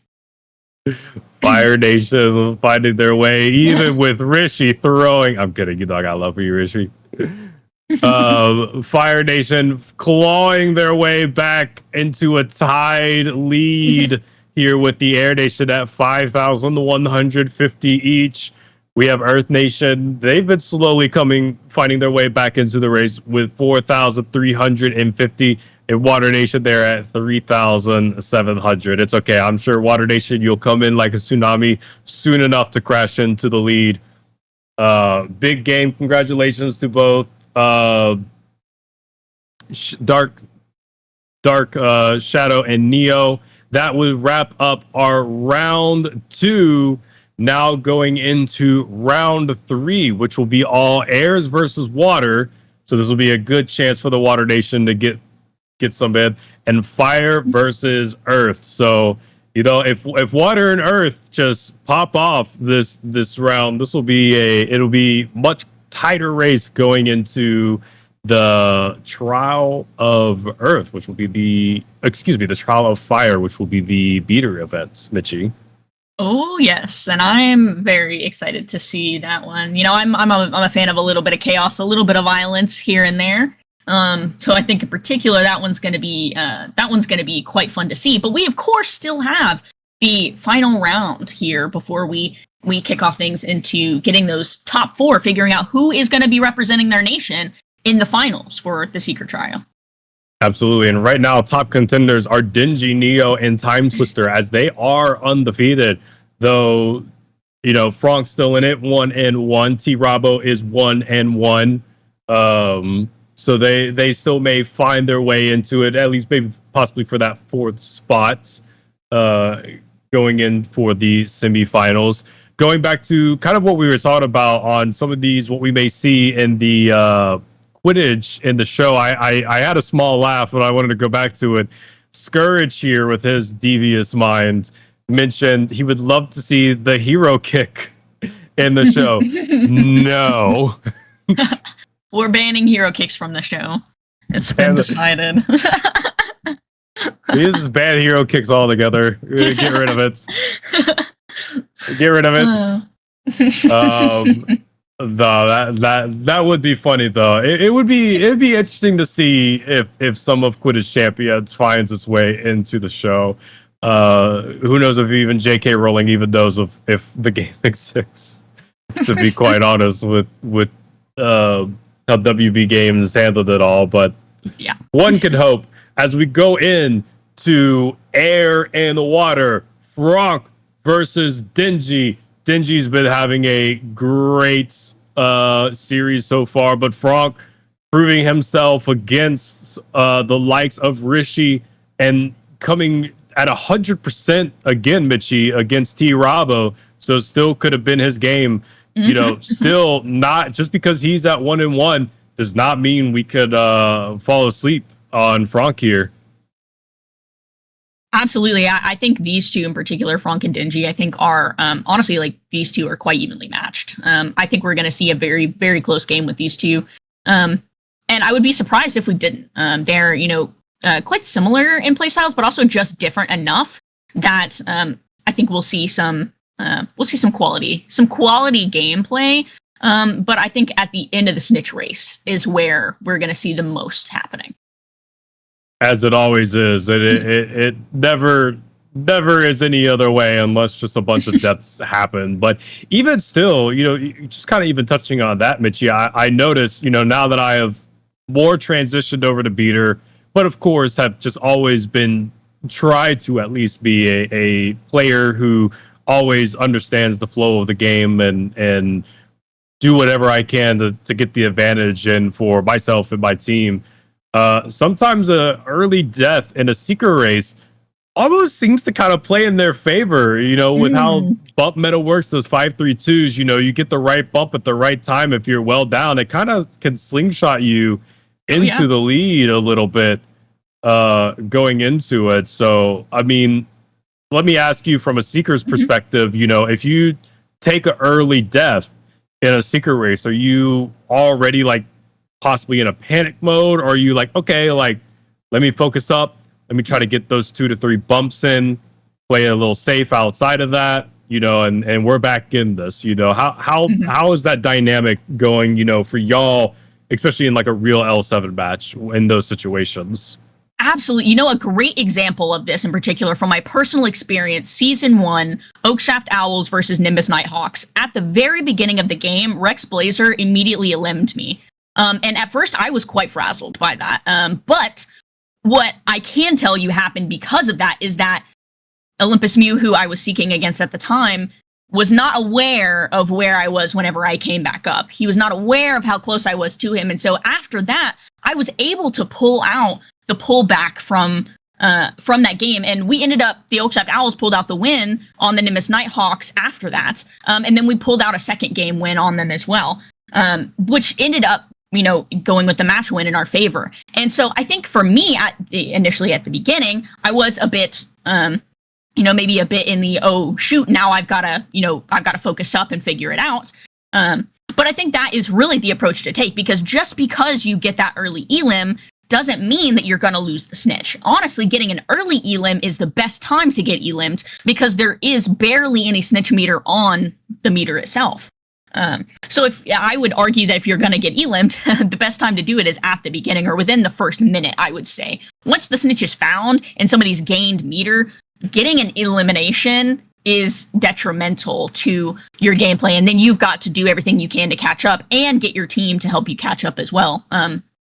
So I think that, I think obviously people are going to react differently to different situations, but I think what we're seeing here, and, what I experienced in that game was really the focusing.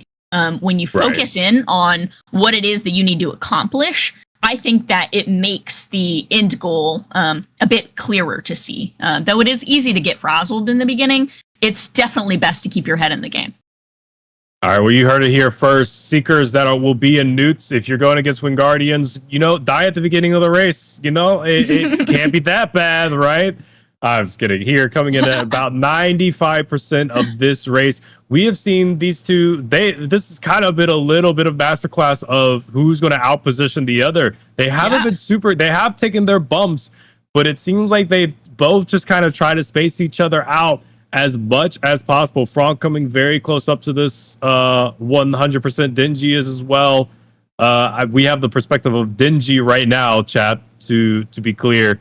Franck coming in there, trying to get his. And this is extremely close for both sides. Dingy having the 100, but Franck getting that last bump. Dingy seeming and Franck getting the catching catch. The snitch. There it is, Let's folks. go, Franck. Big for the Air Nation. Do it for us, Franck. I appreciate it for the Air Nation. Another close match. It looks like Franck, as you said, Mitchie, he's very big in those late game moments. It has been close on all of them, and possibly even in all three races, having a disadvantage at some point. Now, again, coming super close to T-Rabo in 2, which T-Rabo caught, but they're catching on Rishi, they're catching on Dingy, putting Dingy his first loss so far of today. That put Franck well within the top 4 at this current moment, I believe. Yes, it does look like he is going to be representing the Air Nation for the semifinals. Absolutely. Absolutely. Oh, my mind's just blank. A wonderful time as a commentator, am I right? Absolutely, 100%. This is your chance, chat. Make fun of me. Commentator, mind blank error. Make fun of me, chat. This is where you get it. Error 404. We can't get past the WB game servers have found an issue. Cannot connect. We've seen that one way too many times. we have been. Oh yes, we were talking about secret deaths and situations within those. Now let me ask you if you were on the other side of the situations, Bitchy. So it's at the beginning of a Stitch race. Your beater has not just now taken down the opposing seeker. You obviously understand that this is it's still such a long Stitch race, but obviously you know that you have a little bit of an advantage here. So is there any difference that you try to take an approach if you have that lead to try to say, okay, let's just at this point see if we can keep it? 100%. I would absolutely say that as soon as the seeker is eliminated, I'm counting the seconds until the seeker comes up. I am going to be thinking about, okay, they're probably coming up in like 3, 2, 1, and then I'm hitting that rear cam for me, and I'm looking to see where they're at. I am always keeping my eye on where the other seeker is at, even though I can't, use focus cam to its full extent. I do my absolute best to keep an eye on them. I make sure that the team that's, if it is in a team setting, that the team is also supporting that as well. They're also keeping an eye on where the seeker is at, or they're even keeping an eye on where the other beater is at as well. And an opportunity to potentially get an early hit on them whenever they first come up is also something that I encourage teams to do as well. But really, if you're the seeker that's in that position, right, your beater's just elim the other seeker, you absolutely cannot think you're comfortable. You cannot get comfortable with the idea that they are not in the race, because they're only not in the race for 6 or 7 seconds. And then as soon as they're back up, everything is back on again. So you really can't be in this mindset of, oh, they're gone, I have a few seconds to breathe. You need to be completely locked in that whole time and thinking about the fact that in 7 seconds, they're going to be right on your tail again. Absolutely. I mean, it just seems like in every situation of a secret race, it's just not over until we get the catch. I remember early on with some of the seekers we worked with in the early days of Quidditch, still like the 3v3 days. Sometimes you'd hear seekers say, "Oh, they're gonna get this," and I'd always say, "Nope, shut up," and no one's got it until they got it, because the way that it just goes, any little thing changes the tide of that battle. But coming here into match 2 of round 3, we're gonna have our GOAT Rishi versus T Rabo, Fire versus Earth. Also, shout out to Pumpkin Snatch for gifting a sub. Oh, it went to me as well. Wow! Yeah, thank you, Pumpkin Snatch. That obviously goes for Air Nation, right, Pumpkin?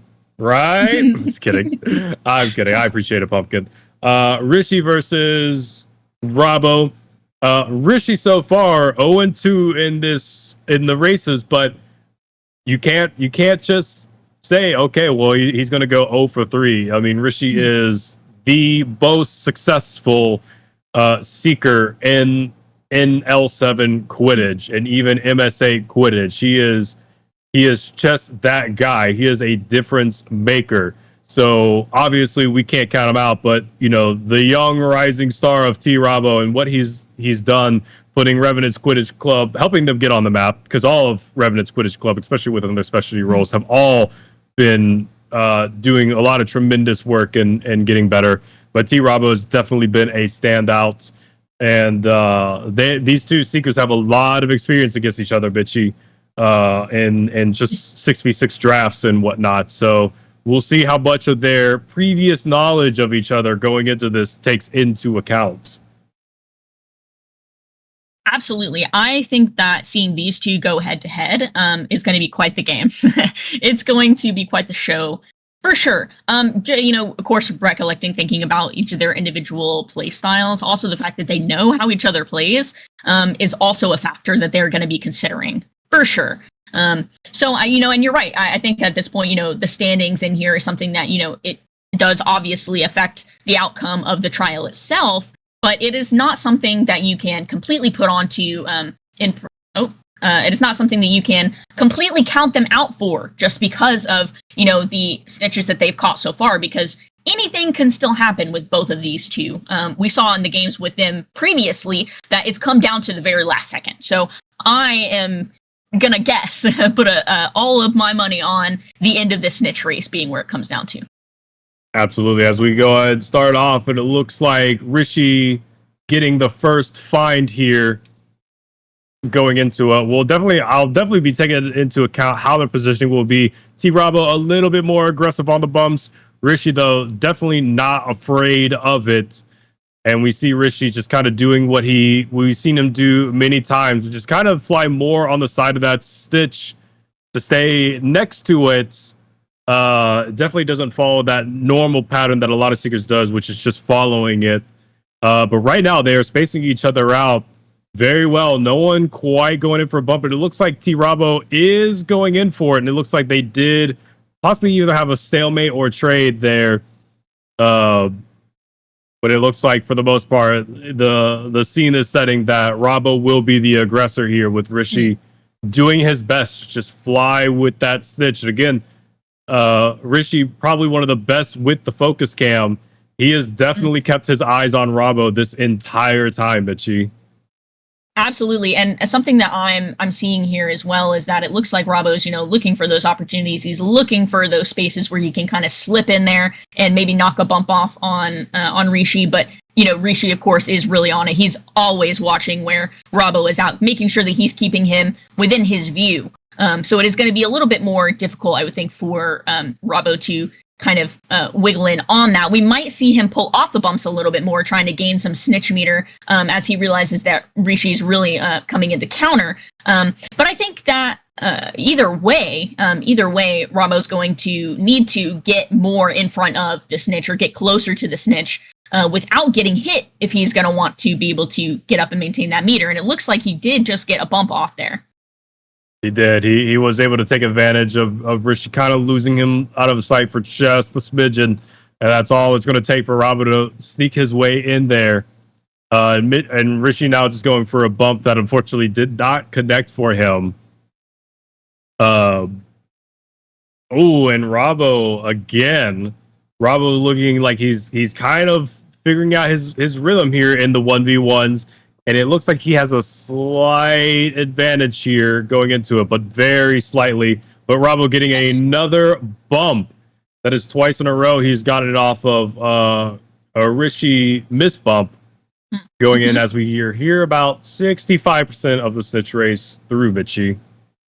Oh yes, yeah, it definitely looks like we're seeing quite a bit of the some more wiggling movements here from T-Rabo. Of course, Rishi staying on that focus cam path pretty well, really trying to regain that meter that he's lost there from those couple bumps he took from Rabo. But it looks like what he's attempting to do here is really get those bumps on Rishi that knock him off or get him as far back from the snitch as he can get him.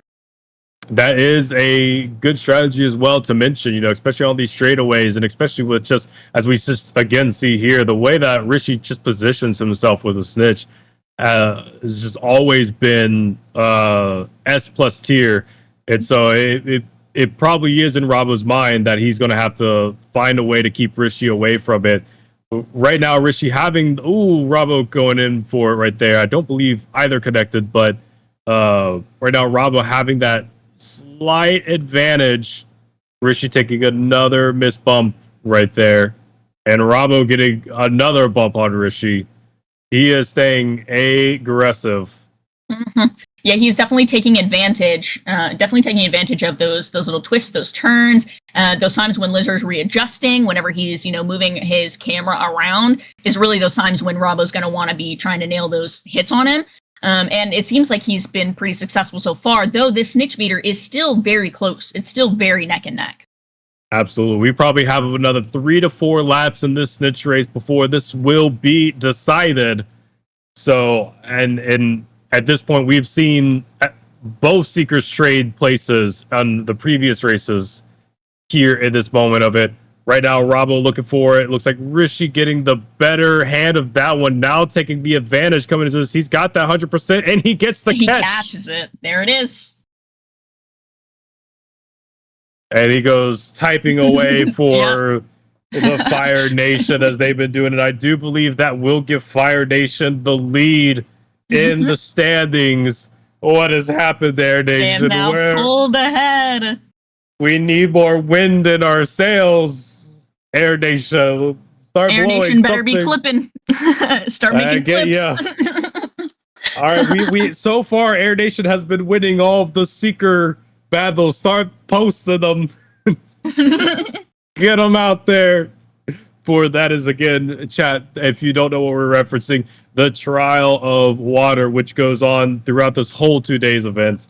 Please do post your clips, whether they are of this event or just of you or just of Quidditch in general, in the QC Discords, on X.com, aka Twitter, with tagging WB Games or the Quidditch game, and also letting us know which nation you're a part of, as well as just anywhere you can share this game. Whatever you can do to help spread the awareness, and you will earn core shards for your house. So Rishi finally getting his first win on the board there.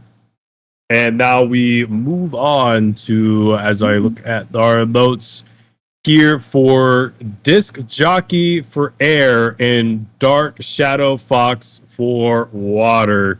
Obviously, Mitchie, you have a lot of love for Dark Shadow, but we need the air points. So how you feeling coming into this match? I'm feeling particularly mixed going into this one. Of course, Dark Shadow being on one of my teams. Very, very fond of Dark Shadow. Know his playstyle a lot. Again, as I mentioned earlier as well, with Disc Jockey, we've done a lot of trainings together, and I've seen his development over time. So both of them have very similar playstyles as well, which is something that I think will be interesting to see these two duke it out, because we're all, of course, we're all friends. We hang out all the time, but they are very comfortable with their individual play styles, and they're comfortable with using that against each other because of how well they've developed them. So I think that what we're going to see from them, what we're going to see from Shadow Fox in particular, my assumption is that we're going to see a lot of his positioning being toward maybe similar to Rishi, kind of trying to be around the snitch, but really nail in those opportunities to hit a bump snipe or to, knock Disc off. But what we're also going to see from Disc Jockey is his ability to bait a bump and utilize that to his advantage, wherein, I'm sure we'll see at least once or twice where he'll make it seem perhaps like there'll be a bump coming, or he'll even go in for one and throw Dark Shadow off just enough that he's able to regain control of that snitch. So both of these two going head to head with their playstyles being so similar will be like a mirror almost, I think. So I'm quite interested to see these two face off. But of course, I as much as I love Dark Shadow Fox and he knows it, I am going to be rooting for the Air Nation here. Absolutely, we have to get it for the Air Nation. So I'm excited for this matchup. It's when we see a matchup like this, these are the ones that we've seen get very aggressive, get very catty. So definitely excited to see how these two will be fighting, and especially just when you think of wind and water and the catastrophe that those two elements together can make. I do assume we shall see that play into full force here into the final round. I do believe it's the final round. Let me check my notes real quick before I just say, nope, not the final round. The midway through the round 3 here of the Trials of Air. How are we feeling so far, chat? Any comments on the previous discussions Mitchie and I have been talking about? We've been talking plenty of Harry Potter lore and Quidditch and whatnot, so we'd love to hear your thoughts on anything, whether it may be the Harry Potter show or maybe a house that y'all would, or a different school. If it was not Hogwarts, which school y'all would be interested in joining if you were a wizarding child yourself?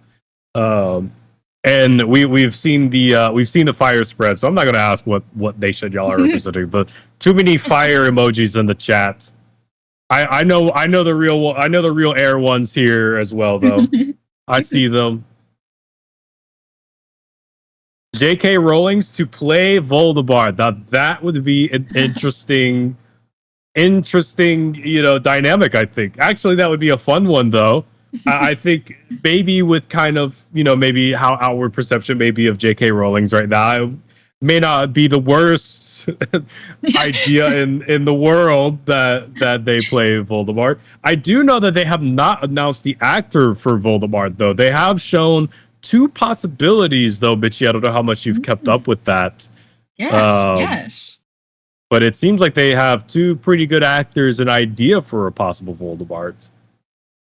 Yes, yeah, I've been keeping track of, or just I guess keeping up with the news, if you will, about who's going to be playing who, or who they're projecting, maybe considering to be. And I, in particular, I am all about getting these preliminary thoughts, on how we think they'll do, or what they think, they might pick as far as casting for these types of shows. But ultimately, for me, what I'm hoping for is that they go with the Voldemort role, of course, that they go with Cillian Murphy. He is just, I saw him in, of course, we've seen him in multiple movies. My favorite being Oppenheimer. He did very well playing the role of Oppenheimer, and I think that having the background that he does, I think he would be perfect for a role like Voldemort. He was also, of course, Shoni also mentioned it, Peaky Blinders as well. I think that of the people that they could consider, it would be a no-brainer for me if I was casting to put him in as Voldemort. Yeah, Peaky Blinders is a great show, by the way. Shout out to Tom Hardy. I love a lot of what things that Tom Hardy produces out there. Yeah, it's been interesting so far how the cast has been shaping up for the Harry Potter show in general. Some controversial picks, I would say. I know a lot of people. I believe his name is Adam Driver. I think the actor that played Kylo Ren for in the Star Wars series. A lot of people thought he would be a huge potential for Snape, and it looks like they went a different direction with that. I know I've seen the cast for the three protagonists, Harry, Hermione, and Ron. It's just going to be really hard, I think, up front to see new faces play those characters because the first three were so iconic and have obviously had great careers after the Harry Potter series. So their faces have just in pop culture been embedded to all of us, whether you were a Harry Potter fan or not. It's going to be interesting just to see new actors on those roles. Absolutely. And, and I think that comes with, every revamp, right? There's always a little bit of hesitancy or maybe some curiosity as to, the difference in the original versus, the remake or those that are acting in those. So, there's always going to be a little bit of, maybe people who have their certain opinions about who they think should play who. But I think what it's going to come down to for me in particular is just seeing them. It is, of course, going to be a little difficult to, maybe beat the, I guess, the standing of Daniel Radcliffe, Emma Watson, Rupert Grint, in those top three, those main character spots. But I think that, I think ultimately, getting a little bit of a revamp can work in their favor, especially if they pull it off. With the characterization. So I'm just hopeful that the characterization that they pull out from these three, really does fit more to, what I would consider to be kind of that lore accurate look. Yeah, I guess not everyone can pull off Tom Felton and go back to play their childhood characters. Tom Felton is going to be able to reprise the role of Draco Malfoy, I believe, in the Broadway show that's been going on. So yes, that's an interesting thing. I may actually see that in February. We'll see. Wow. We'll see how that goes. But as we go here into the beginning of the Stitch race, and it looks like so far some bumper tips have been going out, but nothing has quite hit between these two. Oh, right there, we do see ours going into it. Going back to the chat here a little bit, there seems to be a lot of fandom for Oscars to play in the Harry Potter show, specifically to be Hagrid. I agree. I agree. You know, shout out to Osgoss, huge member of this community. He's done quite a lot of things, very skilled, especially on the streaming side of things. So haven't seen his name around a little bit, so glad to see him getting some love. I hope you're doing well, Osgoss, if you're hanging around. Osgoss, the Seeker, was once a Seeker himself. He did transition over to that beater role, so this would have been a very fun day for him, I believe, for the Trial of Fire and the Trial of Air. We are seemingly going more back and forth here with the bumps as we kind of reach that 45% mark of the snitch race so far. Oh, yes. Yeah, Dark Shadow, it looks like here, is really deploying the strategy of using the indicators to follow where the snitch is at. Like that, of course, that little gold arrow that's right next to him. Also looking at whenever the snitch is not in view, looking at that little black icon that pops up with the snitch as well, is really what it looks like he's using to track this, so that he can be a bit more aggressive with his bumps on disc. And it does look like it's paying off for him, because he has gotten quite a bit of a chunk there, in terms of this snitch meter. So far into this game, and it's going to take Disc a few bumps to be able to get up in front of Shadow, which we do see him get at least once here.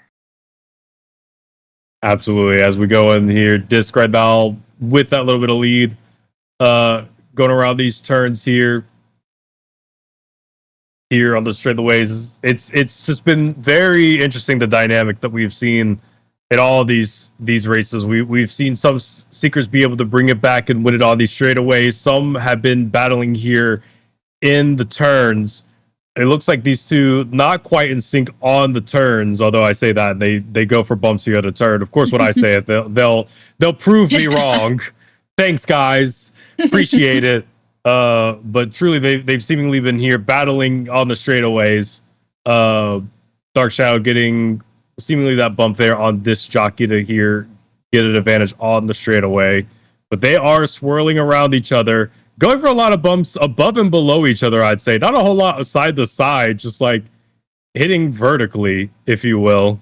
Yeah, I've been noticing that as well, and I'm also seeing here a lot that Dark Shadow is really leaning into those bumps. He's really going in very aggressively, trying to take as much meter off of that as he can and really stay up on it. But Disc, of course, does have a little bit of an advantage in the skill on that bump back feature, wherein a lot of the bumps that he tries to hit are to bump them back, to get them off. Or behind them, so he gets a little bit more regain on that meter. So I think it's a great tactic that he's using, but Dark Shadow's also figuring it out. Yeah, right now they're trading back and forth. This with that bump right there.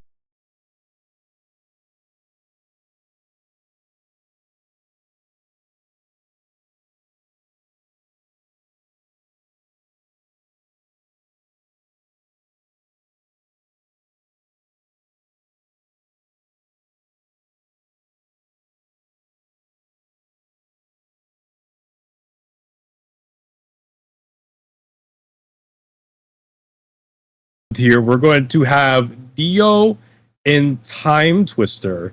I believe currently both are undefeated right now for their respective nations. So one of them here will have to take it all, and it seems like right now the crowd is heavily fire right now. I've seen way too many fire emojis. So Time Twister, you're our dark horse. Show us the way. Quell Absolutely. the fire.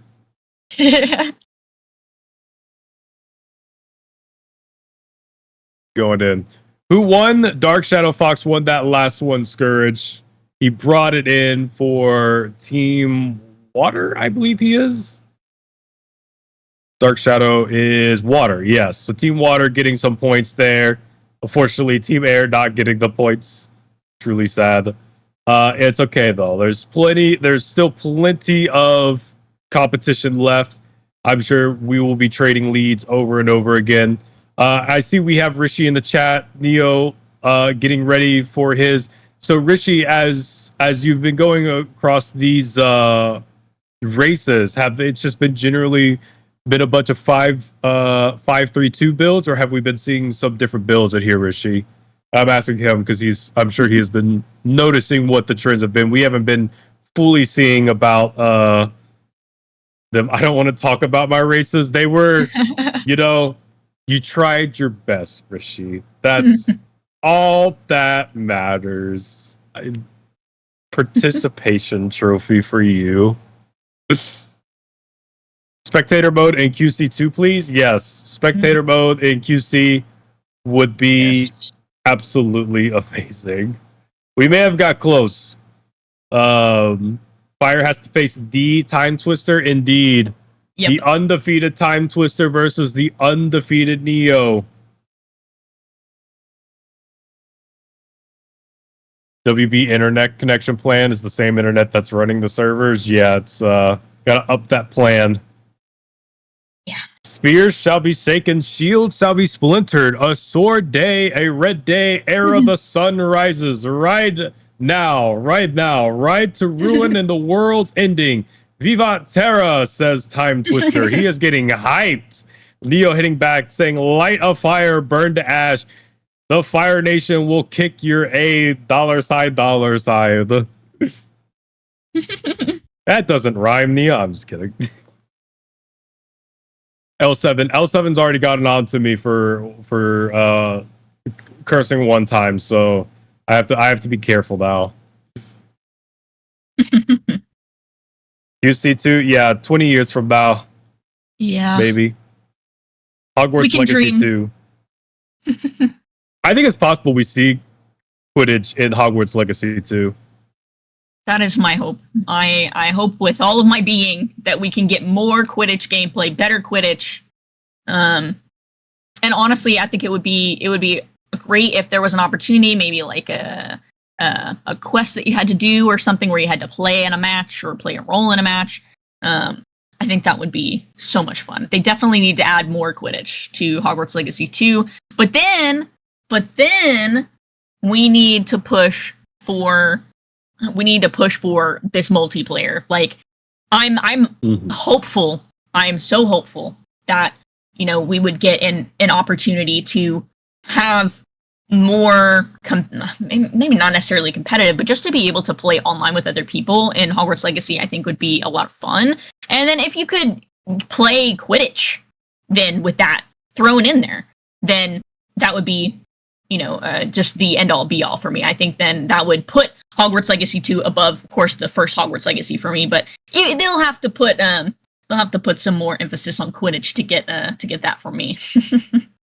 It'll be interesting because I remember actually during the playtest days and some of the questions from the developers was that if another Hogwarts Legacy would come out, that going to the Quidditch pitch in the game would then transfer you to the Quidditch Champion servers and you would play there, so that it would be like the game would tie into Hogwarts Legacy. I do actually remember that being a discussion point with the devs, so it'll actually be interesting to see. It's hard to imagine unless we see Avalanche Studios or Portkey Games take over Quidditch Champions in some capacity, or I guess maybe take aspects of it. It will be interesting to see how it all plays out. Maybe the original idea may have been for Quidditch Champions to link into Hogwarts Legacy 2, but maybe they will change courses. I don't know. WB has a pretty substantial track record of changing their ideas on things very last minutes and very frequently. So truly, who knows what's in store for us Quidditch wise once Quidditch Champions has run its course. Better broom Indeed. Controls and broom races, says Dark Shadow Fox. Yeah, I think Yes. they'd have to do something graphically too for an actual Quidditch game to work in Hogwarts Legacy graphic style. Mhm. You wish Avalanche would take QC? I dream. I'm afraid WB doesn't have the money for that. They already canceled the Hogwarts Legacy DLC just because they couldn't pay for it. So But here we are off Neo and Time Twister. And if you need help kind of recognizing who's who, Neo was the one with the fire broom trail, and Time Twister will have the green broom trail, possibly representing Earth. But they go into battle. This will be interesting to see. Time Twister has not been super bump heavy, and has had some interesting movement, I would say, throughout the races. Neo has been keeping up on a very aggressive movement and still seemingly keeping that aggressive movement going into this, as he has the slightly early advantage.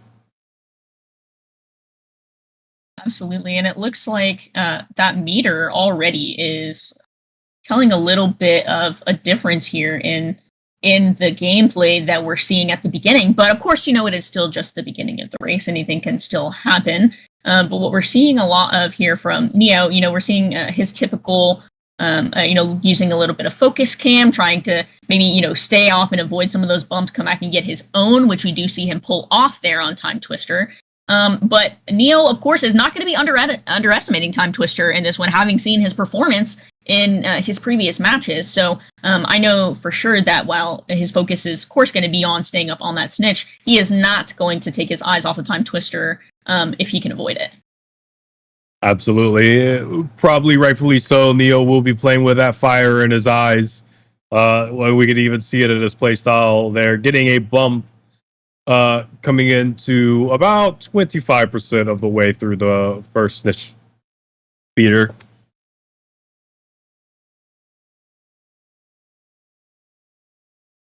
But these have been truly competitive and will determine who will be in the semifinals going in, which we will be talking and discussing with after this matchup.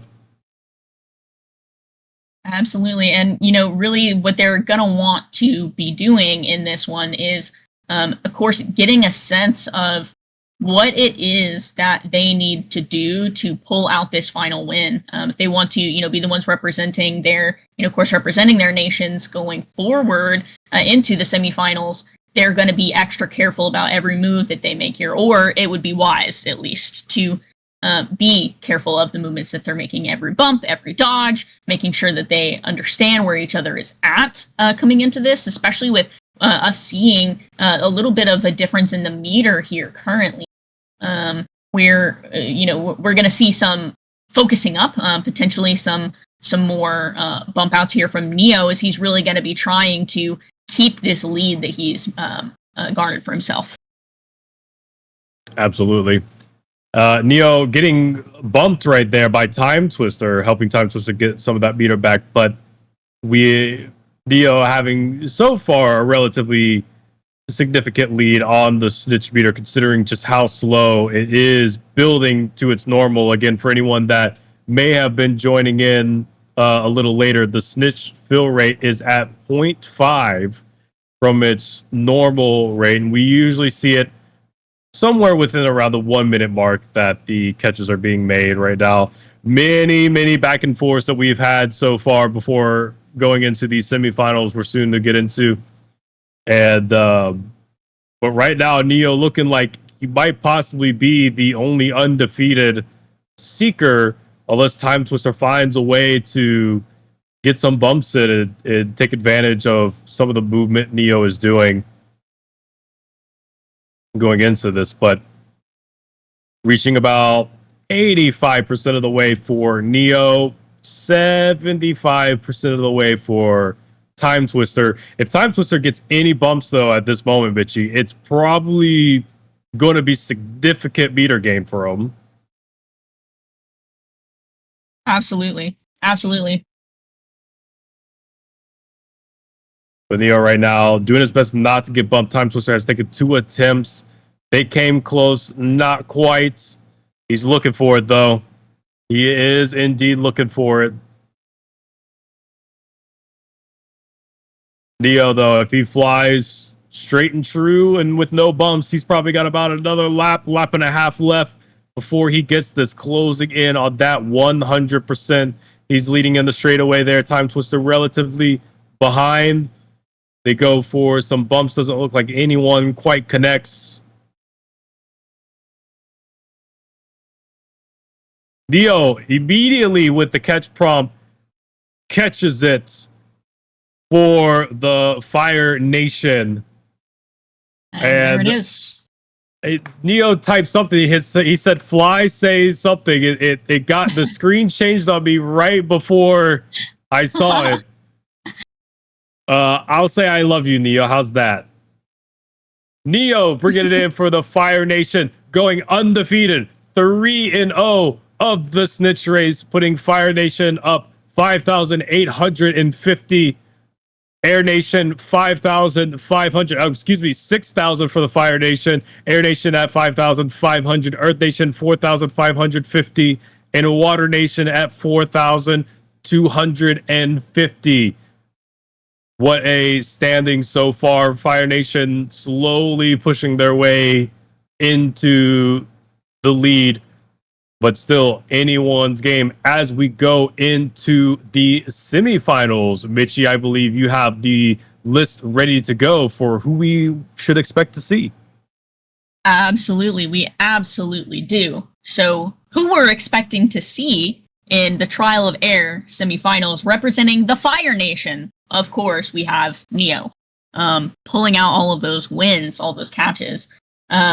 For the Water Nation, representing Water Nation, we have Denji coming in to the semifinals.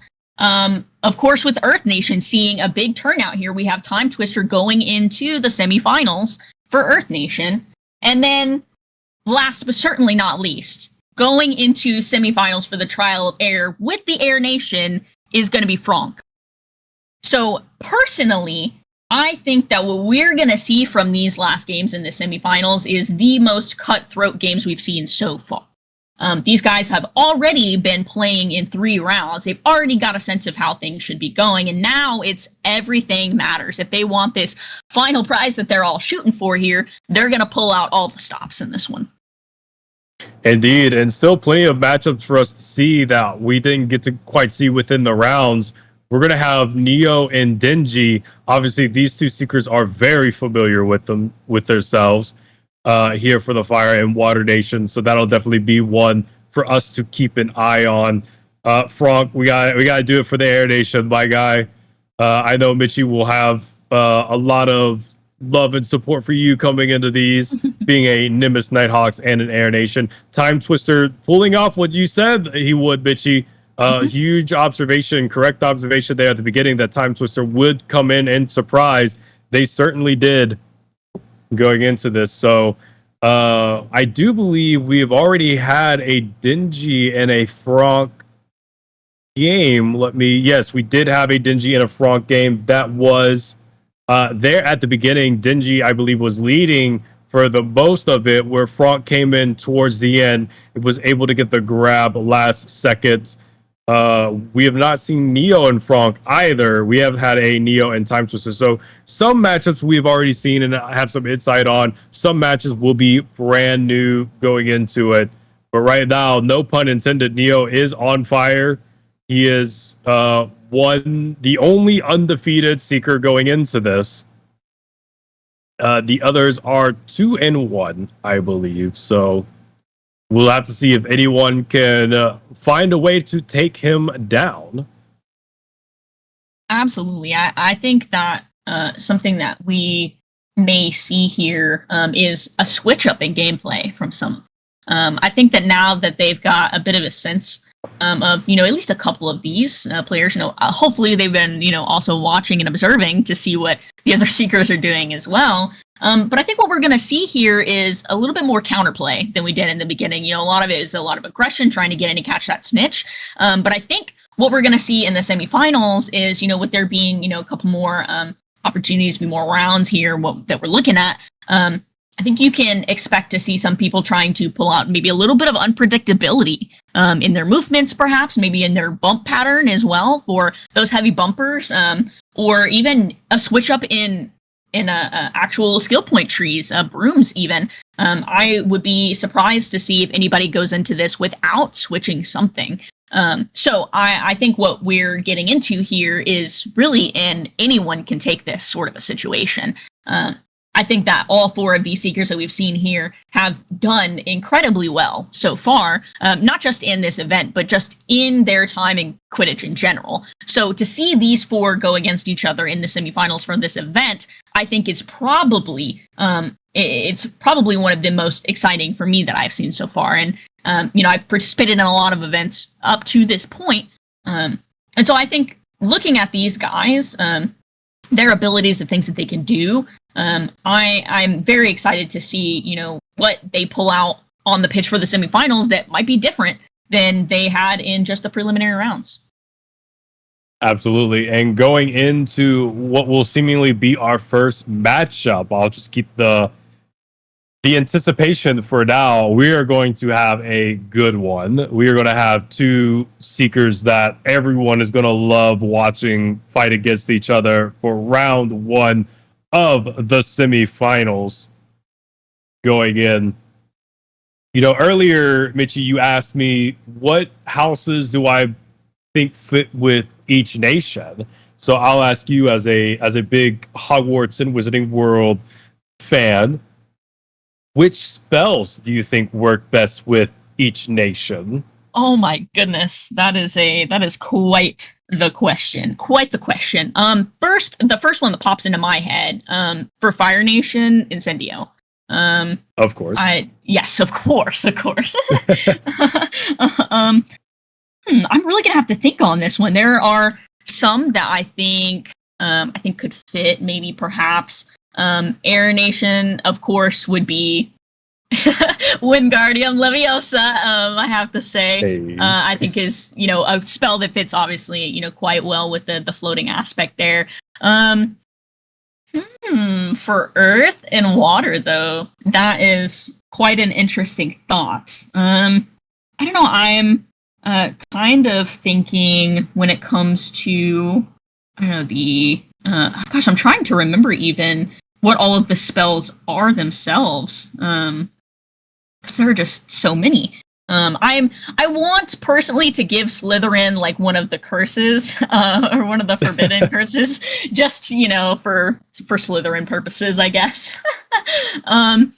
But I think, you know what, Angel made a very interesting point there for Water, Aguamenti. I mean, yeah, that makes sense. The Water Nation, a spell that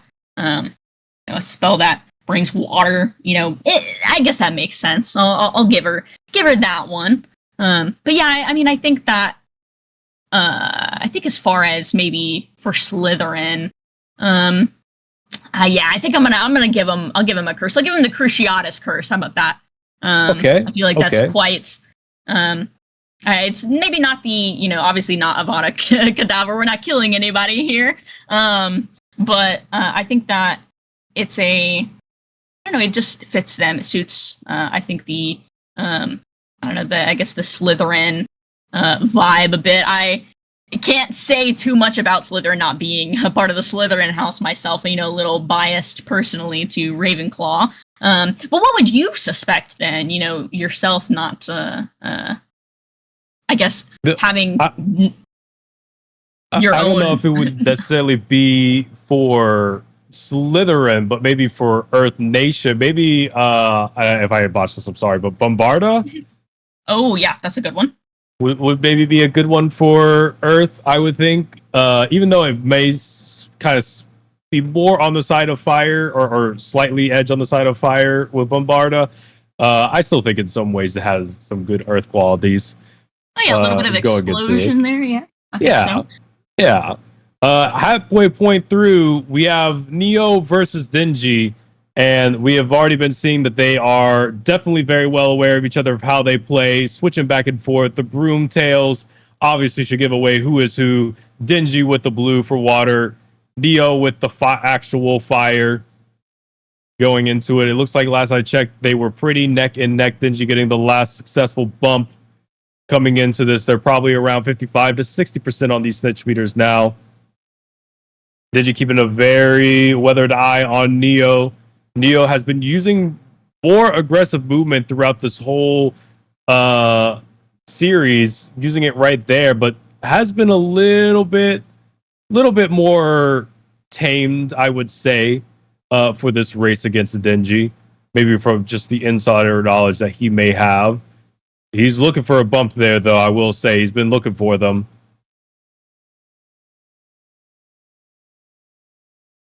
And possibly got one right there. It was a little bit of a stutter at the moment.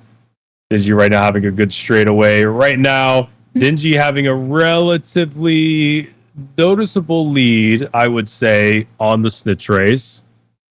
Yeah, it does look like he is maintaining that pretty well and really dodging a lot of Neo's attempts to try and get in there and take that over. Yeah, absolutely. But all at this point, all it is going to be one bump, and it's switching. It's going to switch back and forth. Probably a good 4 to 5 laps remains before this snitch race is closed out. And they are very close in the meter, even still. So I think that right now, every single move that they're making is going to count. Yeah, these turns are really going to matter. Denji kind of taking that Rishi approach, staying in front more to the side of it.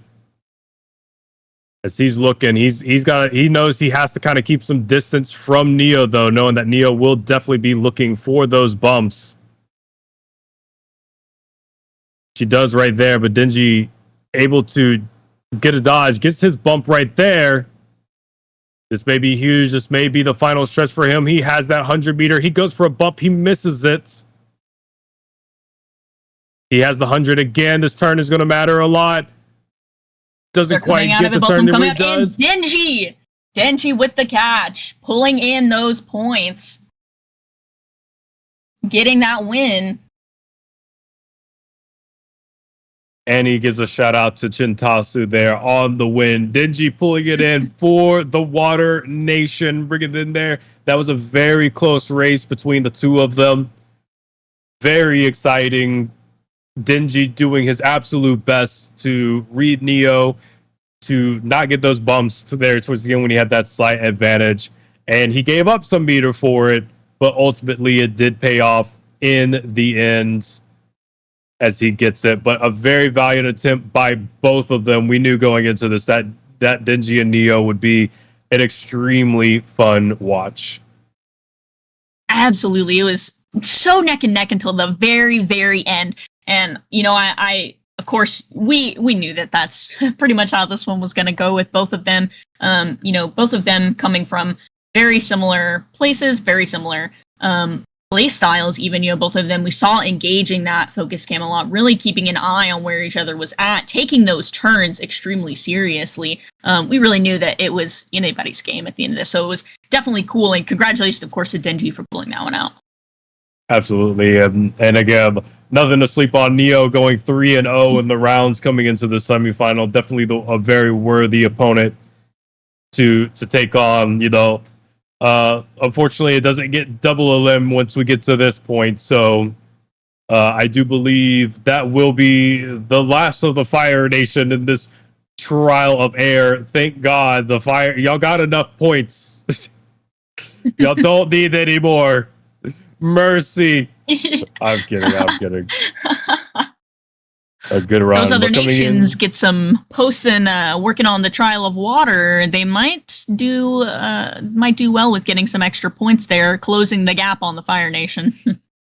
Absolutely. But coming into this next match will be Franck and Time Twister. So either Earth Nation will have a chance here to start gaining back on that, catching back up to air and fire, or Franck here can pop off and get some good points for the Air Nation. Again, chat, I know we've said that many times, and I will continue saying it many times, so will Mitchie. You too can participate, whether you are actually in the game events. You too can earn points, core shards for your nation. All you have to do is post clips, either of yourself or of this event, in Twitter, Discords, wherever you may have, anywhere you can to help promote the game a little. And, tag us and tag L7, tag Quidditch, the subreddit r/pro Quidditch champions. And you'll earn core shards for your nation.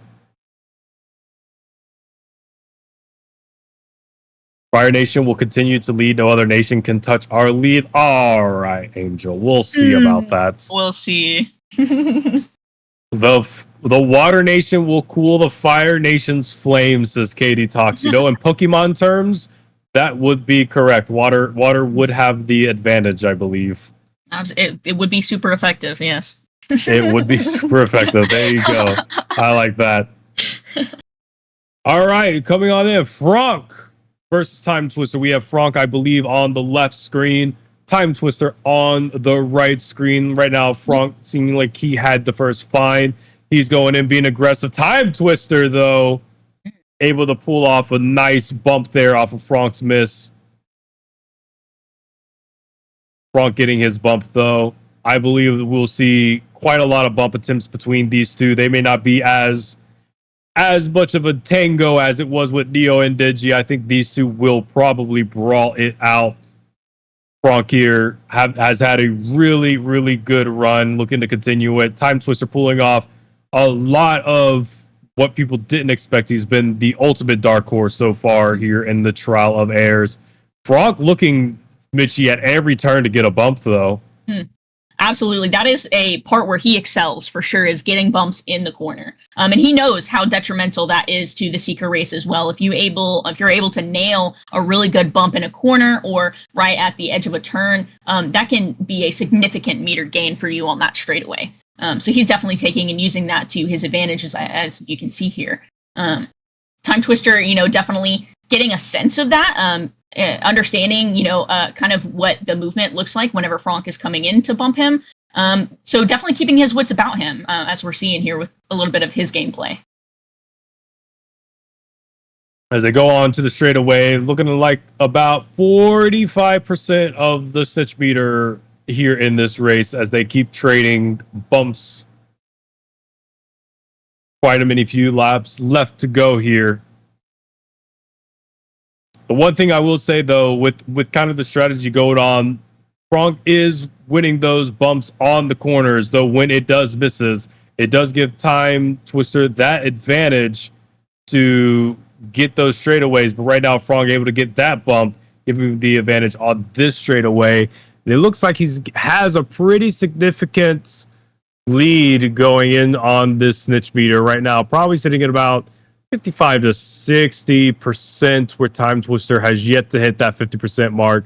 So right now, we'll see if that changes Frank's strategy, but it looks like he's still going to stay with the bumps. Right now, Time Twister, though, getting a pretty big bump right there. That'll be helpful in the possible comeback.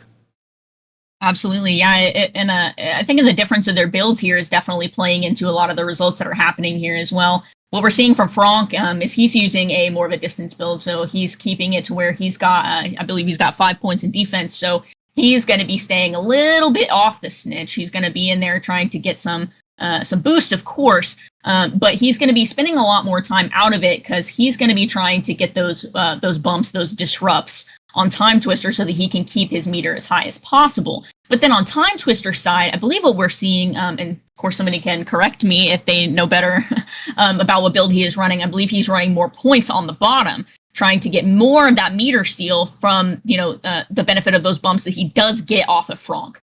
So it's going to be important for Frank, if he wants to win, to really keep off Time Twister, be able to bait those bumps from him and keep his meter back, wherein it was Time Twister. If he's wanting to really regain this meter on Frank, he's going to have to try to catch him when he perhaps least expects it. Indeed. Now, earlier we were talking about, focus cam and some of the secret preferences, whether they use it or not. What are your thoughts on a reverse cam? I am a big fan of reverse cam. Especially if you know you are in front of the snitch and the other seeker is behind you. I think hitting that rear cam every few seconds, especially on a straightaway, is very important. For me, I've got it set to toggle, but I think that getting a quick second to look behind you to see where anybody on the pitch is at is very important. And I think it's something that, for those that are maybe not a fan of focus cam so much, or just don't use it, I think that at least using the rear cam does work to your advantage. You can get bumps off of using the rear cam if you use it right. Although I will say in a fuller team setting, using the rear cam can result in, you taking some tackles or hits. But in this case, using rear cam could be beneficial. But we see here, Franck has caught the snitch on Time Twister, taking this game for the Air Nation.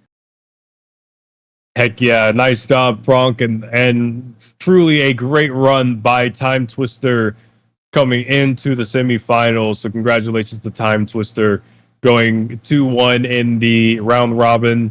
Unfortunately, meeting his end to the Air Nation. Unfortunate, really. I feel so terrible that the Air Nation has done that. But I'm just kidding. It has been a good run, but that sets us up for our finals, Mitchie. Franck versus Dingy, part 2. Yes, yeah, and we've already seen our Franck versus Dingy matchup here, but now I'm interested to see, if anything, what they do differently going into this one. We see a lot of their techniques being a little similar. Their build's different, of course. But I believe that looking at this next matchup we have, of course, this being the finals, it being a best of 3, I think that really this could go anyway. I'm not particularly leaning toward, Dingy's definitely going to take this one in, or Franck's definitely going to take this one in. I think these guys are very evenly matched, and I think of the results that we're seeing here, I think this game, or this matchup of games that these two will have against each other, will be a true test and show of just how well they can counter each other. Indeed.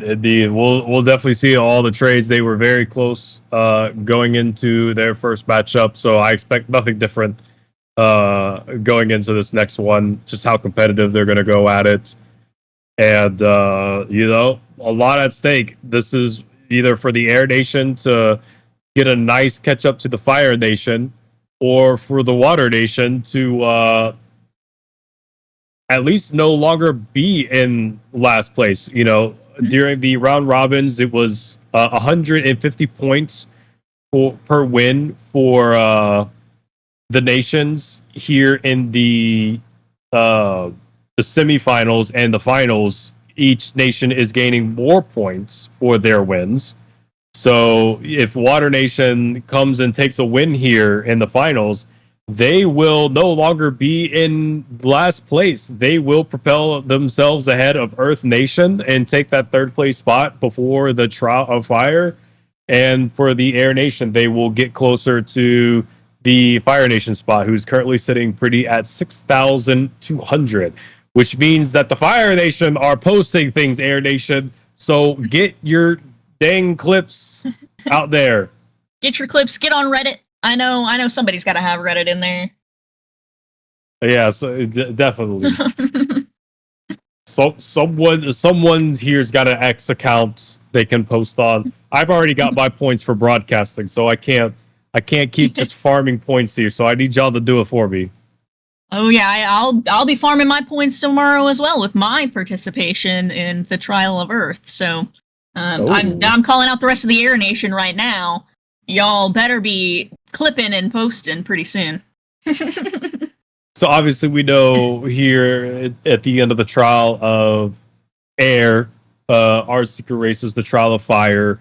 That will be a beater off. What insight can you give us for the Trial of Earth, Mitchie? Oh, the Trial of Earth tomorrow, or the Trial of Fire this afternoon? The Trial of Earth tomorrow. Yeah, so for the Trial of Earth, some things that we can expect to see. Of course, obviously, we're looking at a Keeper and Chaser combo. This is a team versus team event. And I'm really excited to see this, especially seeing the lineups of this event. What we can expect for this is, of course, no beaters, right? No seekers. Those are things that are not going to be factors in this. This is a straight up quaffle game play. sort of a situation that we're looking at here. Seeing some of these people that are going to be participating from either side, of course, we know that they could be chasing, they could be keeping. There are a lot of very notable faces that we'll be seeing in this event tomorrow. And so, in particular, what I think we're going to be seeing a lot of is, of course, some really interesting chaser core work. And in these instances where you don't have to have a chaser that's or two that are peeled off dealing with the seeker game at all times, you really do get to focus on that chaser core gameplay. So I, in particularly, am excited to see just how locked in some of these can get. And in particular, with this trial, we know that the goal limit is going to be the max that it can be. So this is just a score as many goals as you possibly can sort of game. So, from keepers, that's going to take a lot from keepers to, of course, they'll be involved in that game a lot more. So it's going to take quite a bit of strategy from them working with the chasers, but also just the chasers themselves working as a whole unit to be able to see what can happen. And looking at the lineups of these, I think that of the teams that are there, anything could happen even still. We have some pretty good balance and spread that we can see across the teams from the Fire Nation, Earth Nation, Water, and Air, with each of them fielding at least 2 teams there. I think that what we can expect from that is, of course, a lot of chaos, but even more so, a lot of really close games. Absolutely. And of course, even though I have transferred over to beater for the most part, I am always excited to see some good chaser play, especially knowing that there will be no other factors to worry about, having to keep the ball away from possible hero farming or bludgers being thrown at us as I'm trying to get my pristine setup. That would have been an amazing clip that I could have posted for the Water Nation, but ADH Decent had to throw a bludger at me at the wrong time, or Chintasu had to come take a tackle for me before I could get the setup I wanted, and not having to worry about that. It's going to be great. So we definitely get to commentate on that. That'll be a lot of fun. We have an updated scores of going into this finale. Fire Nation at 6,200 points. Air Nation at 6,500. Water Nation has propelled themselves to the third spot, pun intended, at 4,800. And Earth Nation sitting at 4,750. All that effort Time Twister has put in. Earth Nation, put your clips in. Don't let Time Twister's efforts go to waste. He made it all the way to the semifinals for y'all. Absolutely. And if anything, at least bring it in the Trial of Fire coming later today. Oh, yes. There is plenty of heavy-hitting Earth Nation beaters. If I do remember, Mako and Tux, who obviously, we don't want to... Anything can happen in a 1v1 situation, but we know in a real game time situation, they both of them are S tier beaters. Very difficult to deal with. They are very, very smart in how to handle secret races. So we'll have to see how they handle just a straight up beater fight. We have many others partaking though. Jim Tones and Katie Talks, Jim Tones was not involved in the all women's beater off because unfortunately, Jim Tones, I believe you are not a woman. Correct me if I'm wrong, though. But Katie Talks taking part in that. So already having some experience of that. She did go against, I believe, Airy Berry for the finals. Airy Berry, who ultimately took it. Airy Berry, who probably would be participating in that trial. She is on vacation though. So do it for Air Nation. The Airy Berry Nation chat. You got to do it for her. But as we get set up here for the end of the Trial of Air with Franck and Denji, they are getting set up. It should start here very momentarily. What do we think, chat? What's our predictions? Franck or Denji? Yes, Airy Nation, rise up. Said I can't make it either, but Jim and Decent got this.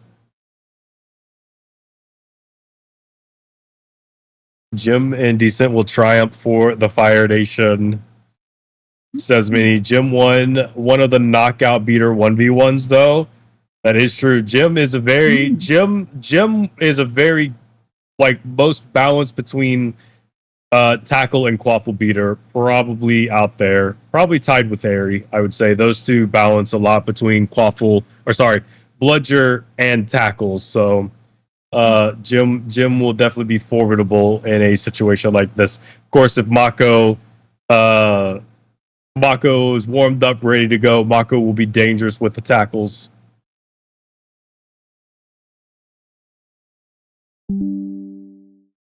Absolutely, and I think we may even see some surprising gameplay here in looking at that trial coming up later today. You know, seeing some of these people here who maybe don't always play the beta role consistently or you know always locking that one in. I think that what we'll see is some far more consistent gameplay, maybe even some close matches as well. Looking at some of these matchups.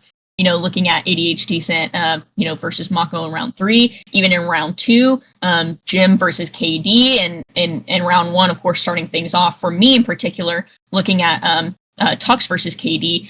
Yeah, a lot of these matchups are going to be very interesting for me to see from my perspective. You know, somebody who I can tell y'all I've probably played beater as many times as I can count on both my hands.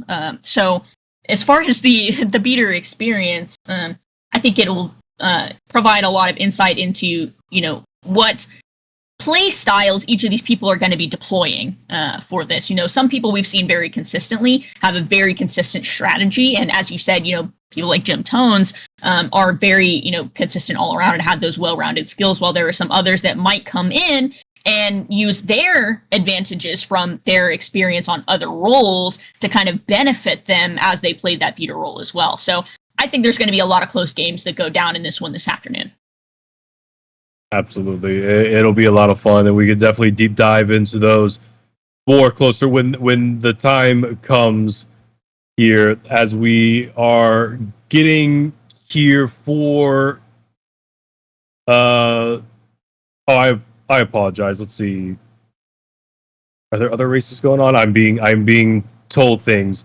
It will be a best of 3 between Dingy and Frank, and there will be 225 points per win during these semifinals and finals. So all the winners so far within the semifinals have gained 225 points, and then now going into the finals. Now, to the person that knows the information, is it 225 points per win, even if they don't fully win the finals, or only to the finals winner? I believe that's going to be to the finals winner. Okay. But here we go. We start off Dingy versus Frank. Game 1 of the best of 3 finals.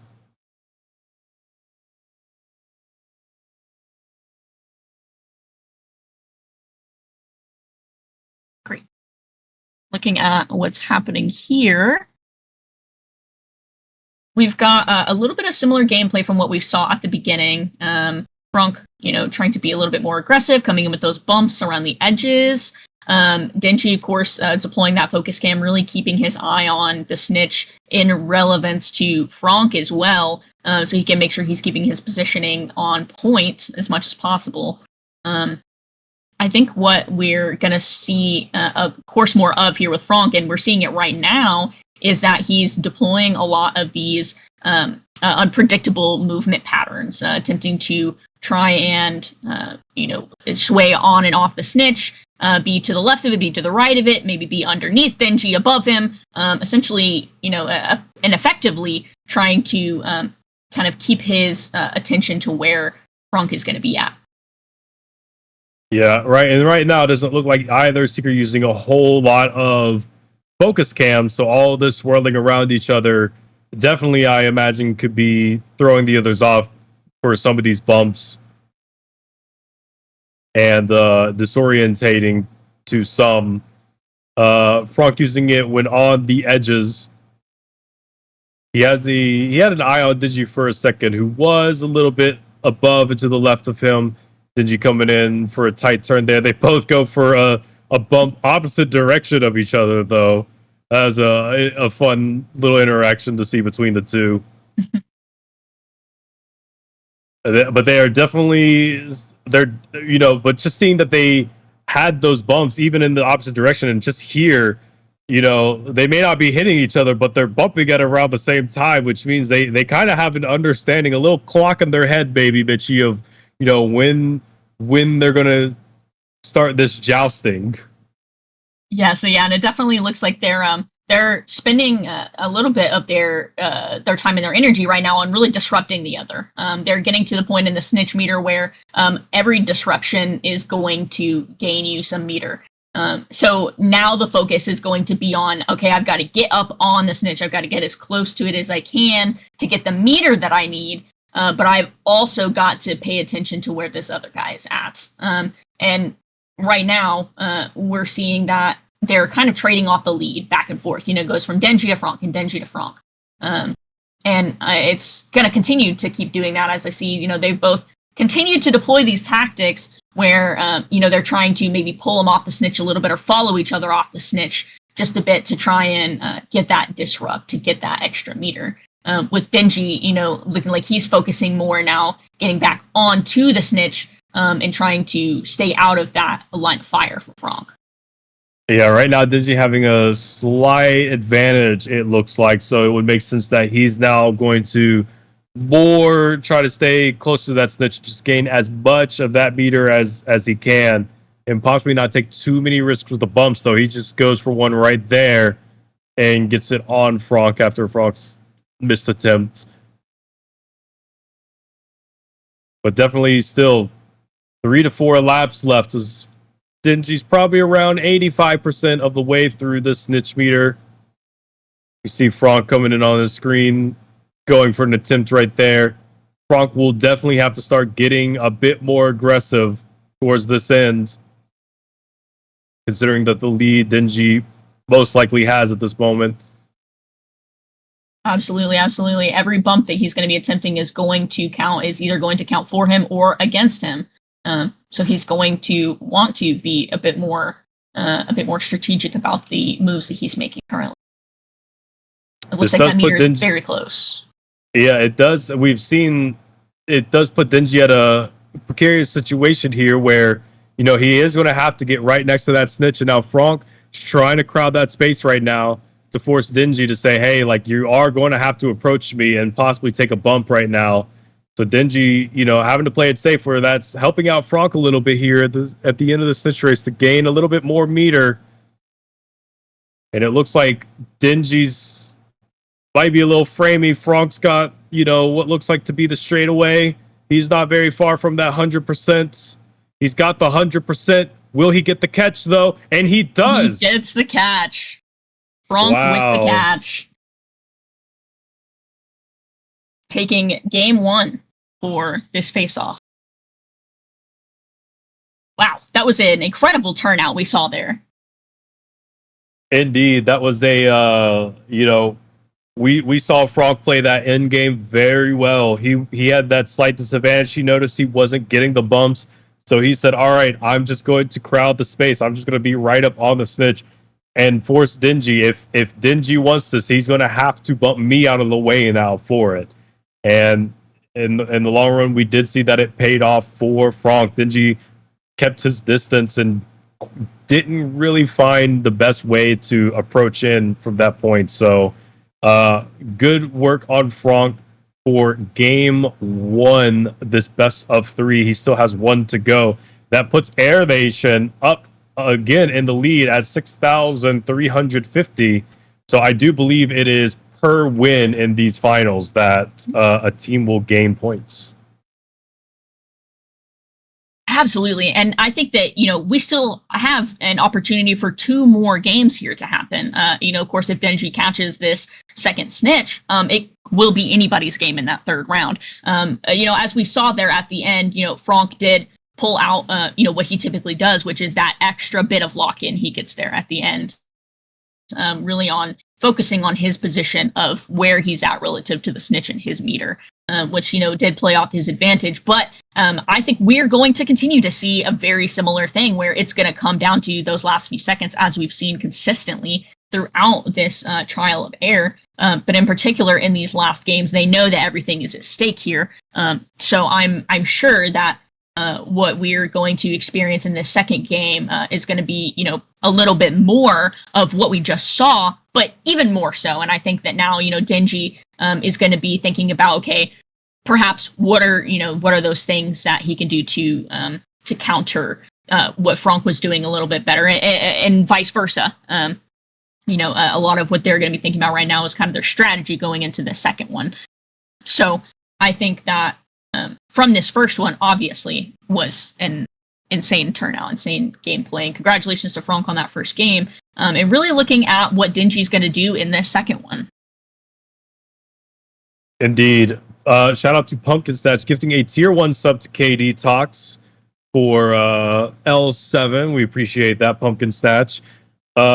Yeah, and, looking here at the chat, it seems like all nations outside of Air Nation are pulling for Denji right now. Whether they, it's interesting to see the Fire Nation really pulling for a Water Nation right now. It's an interesting dynamic. Neos boos in all caps. Angel is saying Denji be the waterfall to fall down on Franck, bring the tsunami. As we see KD saying Denji will get the next 2. They are all against us, Mitchie. They hate us because they ain't us. Exactly. And you know what? I'm still riding for the Air Nation hard. I'm staying on that boat. Nobody can take me off. We are pulling this thing out. I believe it. I have full faith. But honestly, I also think that, looking at the gap in the points here, there's quite a bit that Water Nation and Earth Nation are going to need to pull out in these next couple events to be able to close the gap there relatively. But I'm looking at all of these. Fire Nation participants here in the chat that seem to be really boosting for the Fire Nation to take this one in the end. But of course, with my full bias behind me, I'm going to be rooting for the Air Nation. Well, definitely a lot at stake at the moment with 225 points per win. Air Nation right now looking like they could end the trial of air with a total of 6,600 points. Water Nation, if they win the next 2, they will be looking at 4,425 points, I believe, as they will have. No, excuse me, I'm sorry. They will come out of this with 475 points total. So somewhere around that 5,300 mark for the Water Nation if Denji is able to bring back the next 2, which would help them quite a lot, especially considering how far below they started this whole event at to end it. Less than 1,000 points below Fire Nation would be a big success for them. So quite a lot on the line. Right now, it's either will Air Nation pull away from Fire Nation or will Water Nation pull it closer. Right now, it looks like the Fire Nation is preferring that the Water Nation pull it closer. As they say, light that fire, surf that wave, love everyone except air. Wow. Thanks, That's Neo. crazy. You know what? Fire can't spread without air. Just remember that. Exactly. Fire can't survive without air and oxygen. Just remember it. Just remember that, Fire Nation. You need us. We don't need you. I'm kidding. Game 2 of the best of 3 Trial of Air finals. Denji right now looking like he is going to find the Stitch first, and he does. Frog able to take advantage, though, getting the better straightaway off the turn. We saw quite a little bit of jousting. They played safe early on front. And then they started getting jousty towards the middle, especially Frank and that aggressiveness. We'll see if there's any change of plans. Right now, they are looking to get close to each other, find a way to get some bumps in. But right now, it's all just for trying to figure each other out. We all know that it's just going to go back and forth until the end.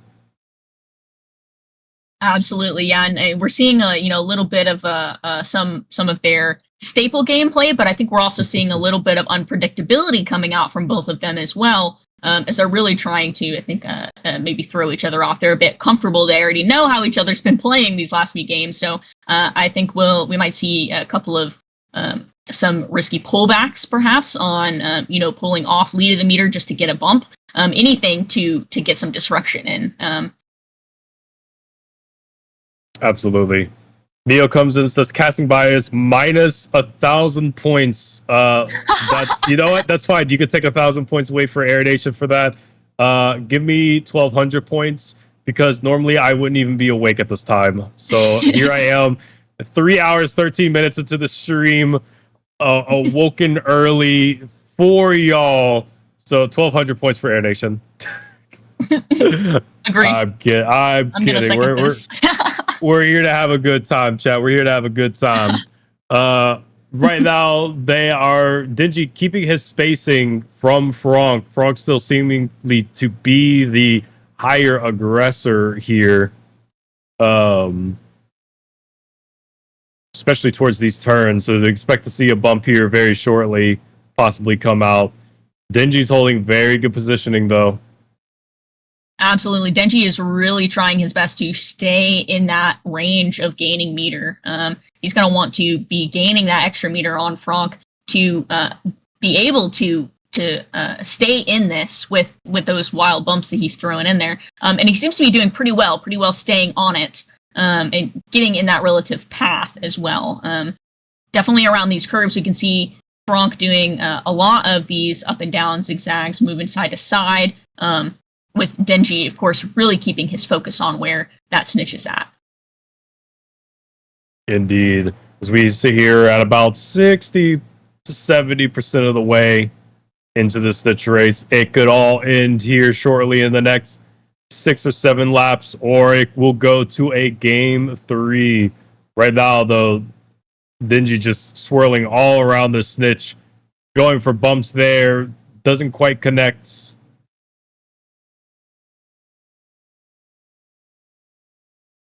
Here with beautiful Bobatons. What's really nice is with these focus cam perspectives, we can see all the mountain ranges in the background that we may not normally see as much in the chaser or keeper gameplay. Very, very pretty mountain ranges out here in Bobaton. I can see why it is Mitchie's choice for the school they would go to. Absolutely. Definitely loving this background here. I do personally love this map. It's quite well lit. It's very pretty. Of course, I love the background on it. But it's also just great. I think it's great for seeking. Some might not agree, but I think it's a good opportunity, of course, for identifying where the snitch is at. But I think it's just a very, it provides quite an open field, a field of view as well, with it being that sky being a bit more open in the background. And not having a whole lot of busyness happening with color. So, I don't know, I definitely like the natural appeal of this map in particular. Yeah. Really, it is. Getting... Oh, good. We're right at the end of this race here. Absolutely. Looks like there's right probably now, a couple rounds left.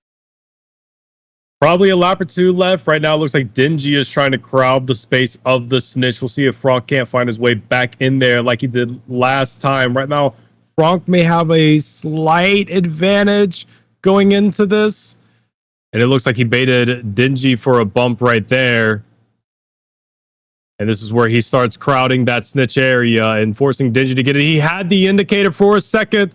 He's dodging Dingy there. He's going to try to get it on this corner, and he gets it. He catches it.